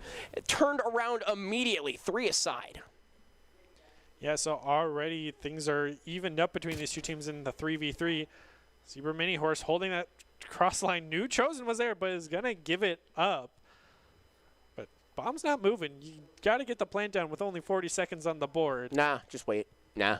Just going to wait out the timer. Just wait it out. Just give him the win. Just give him the win. It's fine. Oh, Baratel has been doing, okay, I will say, Baratel may not have, like, the best scoreline, but he has been holding down that A point all game. If anything, he's been giving his team, great information. And see, he knew. Baratel's getting pinged out. Chosen says, don't worry, bro, I got you. Swings all the way back around, picks up a 2-piece, and now 1 individual. Zebra Mini Horse is the final individual of ICCU East and is going, West. Boise State, well on their way to a map 5 victory, 4-2 so far here. Yeah, this is match point for them right now in the flank play. This is knowledge of the map and knowing where the team is and where they're going to push. He held that angle for a really long time, knew the guy in the window, had rotated out, went for the long rotation around through their own spawn, and takes it. The Baratel top, I'm going to say, was the winner there. Yeah, they never knew Chosen was there because Baratel held their focus on A. So definitely good team plays all around, and the communication has definitely been on point of, hey, they're pushing me. All right, I got the flank. Yeah, and ICCU, thought for a second they had the advantage. Little do you know, right behind you. Slippery Toad's going to find one there. Riley's going to be the First Blood this time around. Boise State looking to close this out. They need 2 more rounds, and they've been looking so good here. Again, Chosen looking strong. Fish looking great. And as far as ICCU is concerned, One Trick Pony has absolutely opened up the duffel bag and said, hop on in, guys. I will help you out here. Fisher not going to find anything here. Couple of ticks to confirm, so he'll peel back, try to get his heel on. Wow, 2 members there. He's going to find one. Team kill. Oh, no, that's what happened. So much like in real life, Fish going to take out Baratel, and now Fish will have himself alone to think about it, as this could be pushed to yet another map. We'll see here. And this is not the setup you want to be. Yeah, just what are you going to do? Didn't check his corners. You're just going to walk out and just, hey, check me out. Wacky inflatable arm flailing tube man. Just like even through the nade into the trophy system, the final elimination just shot into the back. Poor guy. Not what you want to see, especially after just murdering your teammate with a headshot, no less. You just put him out of his misery. They were just using hitbox, checkers. They were just trying to see if the hitboxes were ringing true, and the answer is yes. Make sure that's not the hitbox of Pathfinder from Apex when it released. Exactly. More like a Gibraltar kind of situation here. So again, Gimme. gimme, baby. 8-4, looking good for Boise State. Fish gonna take a couple of shots right in his sternum. Zebra looking to make a maneuver here. The rest of his crew swinging around, and it does look like Riley is going to be dropped in the meantime here. Boise State was in the lead, and it's slowly starting to slip through their fingers. Fish should have a look at this window, clears it on out, says no more of that, and again jumps on in, is going to find one. Fish is heating up, folks. Tech is going to come on in, but not going to find anything, as it looks like KD looking to do their best Oklahoma Thunder impression. Instead is going to throw a grenade out, tries to throw it back, is going to be mowed down. Nate is good. Boise State is one win away from securing their next step of the tournament. Michael's been clutching up right now, even taking out the bomb carrier so early on. Didn't even realize he had the bomb, but goes on to get a two-piece for himself. Oh, so good. FFAR is really paying off in these close-range engagements with that highest rate of fire for any assault rifle. Michael the Fisher King Fisher just smacking people this round. 10-4. Yeah, so now Boise State on the attack has been their weakest side of the two so far. So now if they win this attack round, they will take it. And you have to wonder how fatigued these players are, because we've never seen anyone play a best of 5. They're on map 5, and now they're going the distance on Search and Destroy as well. John McClain turns the corner, is like, nope, never mind. Takes a couple of shots to reiterate that fact. Slippery Toad was trying to chase him down, but Baratel says, take a nap. And again, Baratel just doing a great job of playing the long man, if you will. Silver Chosen going to be jumping on through there. Zebra Mini Horse was able to find 2 as well. Turns the corner. Chosen says, get down. The unbelievable move there from the side of Baratel. He's going to hit him with the revolver, pick up some more ammo. He doesn't even really need it, but we won't say anything to him. Gives you a buff as well. Yeah, so he's going to find a little bit of help there. But again, Baratel, strong move. On a 3 streak now. 1v1 with the Magnum, going for the style points. Even going to plant it in the enemy sightline, but they're not even going to move. They're not there. You don't even have sightline on B. Why would you hold it? That's very questionable, but Baratel's still going to hold it. Come on, Baratel. Pressure's on. He's going to see it, but the exchange went back and forth. Stun comes out, isn't even going to hit him. Goes for the push and gets it with the hip fire. Yep. Poor Baratel. Looks super fly there for a quick second. Even gets the plant, but we are moving closer and closer to the final do or die. ICCU will find yet another 5-4. So they're still up against the wall, but that was a good showing. A great momentum shift for them. But you also have to know that Michael is yelling at Baratel. If you had your primary, you would have won that.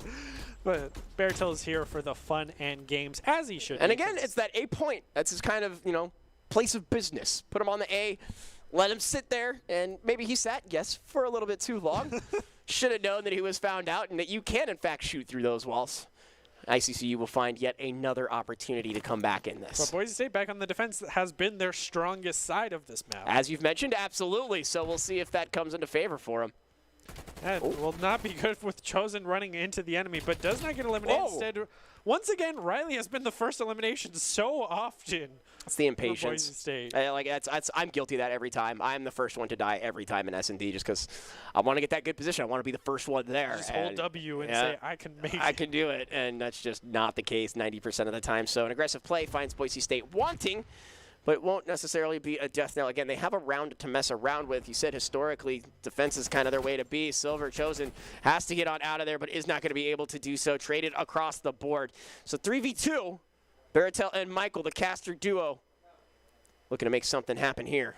Now Michael can do it. He's holding this cafe by himself with the trophy system right by B.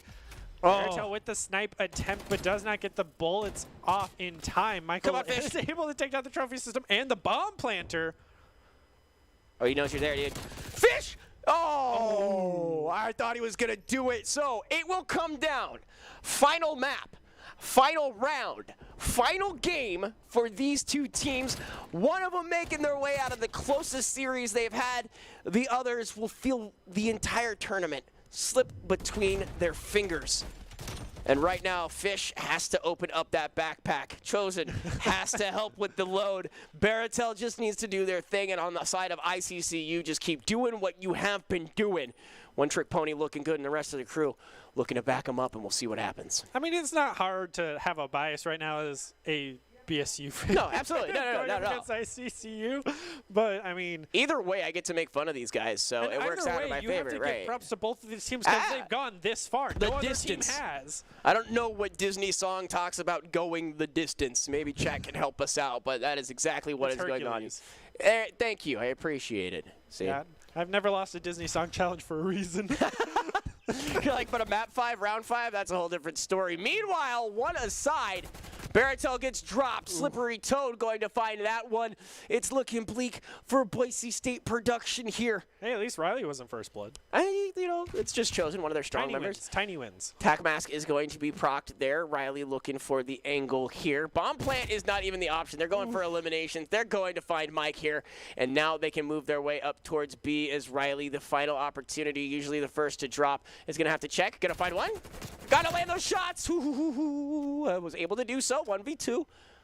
I mean, it's a possibility, but they know he's on A, so the B plant's going to go down, which is the team play you want to see, even the trophy system. And there it is. ICCU will join the other ICCU crew, picking up a big old win. It went as far as you can. Best play here coming out of Slippery Toad, but as we mentioned, absolutely disgusting.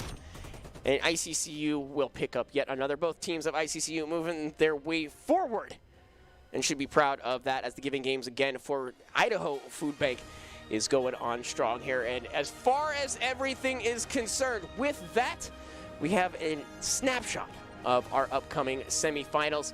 But the other teams are not done yet. We still have 2 bowl games, and the Idaho State Production versus the Idaho National Guard, and then Trailers Plus versus Go Out Local as well. As we take a look again, Java Express picked up the win over Go Out Local, and Drop In Gaming, as we saw earlier, over Trailers Plus. And both ICCU teams just looking super stellar, while ICCU East made it through in, well, not surprising fashion, as they have been dominating everywhere. ICCU West went all the way, Game 5, Map 5, Number 5, Give Me 5, as they find themselves, again, moving on to the next round. So plenty to have here as we continue on. It looks like we will have, not speaking of ICCU and their dominant fashion, the ICCU Player of the Game and our predictions. The ICCU Player of the Game is brought to you by Idaho Central Credit Union, who believes a great player makes a team more successful, just like Idaho Central's, helping members achieve financial success.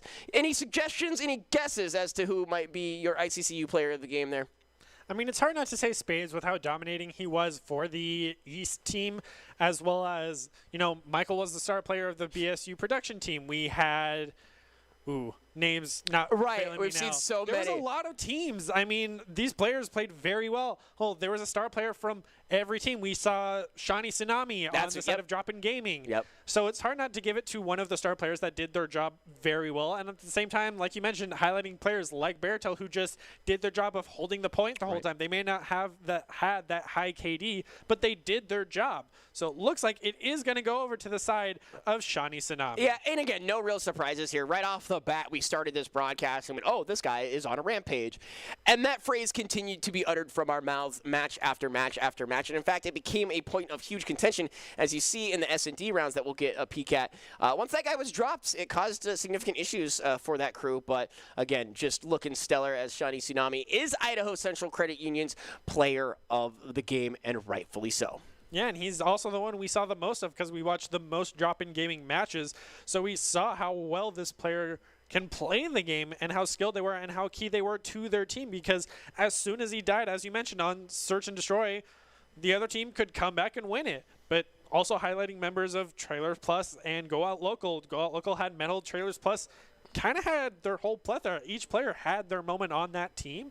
So it's hard to pick the top player there. Absolutely. And it's hard not to say literally vibing, because at the same time on Control, they were on the kill streak. They were the last one alive. They made it from a 2v7 to a 2v3. Right. So each each team had their star player that had their own moment, so giving it to Tsunami makes sense because we saw them the most. Right, yeah, absolutely. And as far as all of the games were concerned, while some of the overalls may have been lopsided, there were definitely, like you mentioned, superstars on every team shining moments on those crews as well. And even the little guy, if you will, had just very inauspicious climaxive plays, if you will, as far as the overall is concerned. So it's been an unbelievable night for the Giving Games, again, playing for the Idaho Food Bank. Big shout-outs to all of our crews as well. And as we start to close things down, anything that you take away as far as either the players, the brackets, who to look out for? Do we just assume ICCU is the team to beat? I guess we'll never know. Actually, we will here in the next handful of weeks as we start to close things out. We're going to close with our top plays presented by the Idaho Army National Guard, who invites you to take your impressive critical thinking skills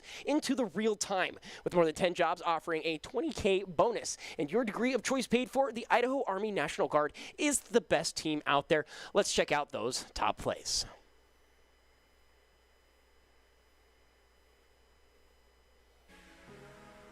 But they are at their final respawn. This is it for this crew, and that is it for Weirdbeard. That is it for Rozard. It is 2v7 total, and you do not have much to come from. Nice jump there from Vibes. Gonna cut that down to 5. Gonna cut that down to 4. Literally vibing is literally the last chance for this trade out. But Death Knell, final 50 seconds, they already have this point pretty well secured. Yeah, Picklefort even using that cruise missile as finally Riley is able to take out Picklefort. Where gets one elimination for the blue side of the board as 3 members come jumping in and all get taken down. Spades is running the max level camo that you get from completing all of the multiplayer and zombies challenges right now, so kind of a threat to be reckoned with as now the artillery's coming out under 3 members of Boise State production. We'll pick up 2, so he's on his way to get that cruise missile. Go 2 more rounds before they take it. Boise State's going to have a solid push, and going down mid against a really good sniper is not what you want to see. Yikes. Even a shot through the wall, he's going to get it, so that is a welcomed celebration for Space. You see this? That's one of those clip it moments where he just pans around. Yeah, I hope you're watching that because I sure as heck wasn't expecting that. So now with a sniper that we have not seen. Riley is taken on out at the end of things, and it looks like one trick here gonna find Baratel. Michael Fisher is the only one remaining here, as it does look like Michael is gonna find one. He saw the second, he's got an opportunity, and Fish clutches it out!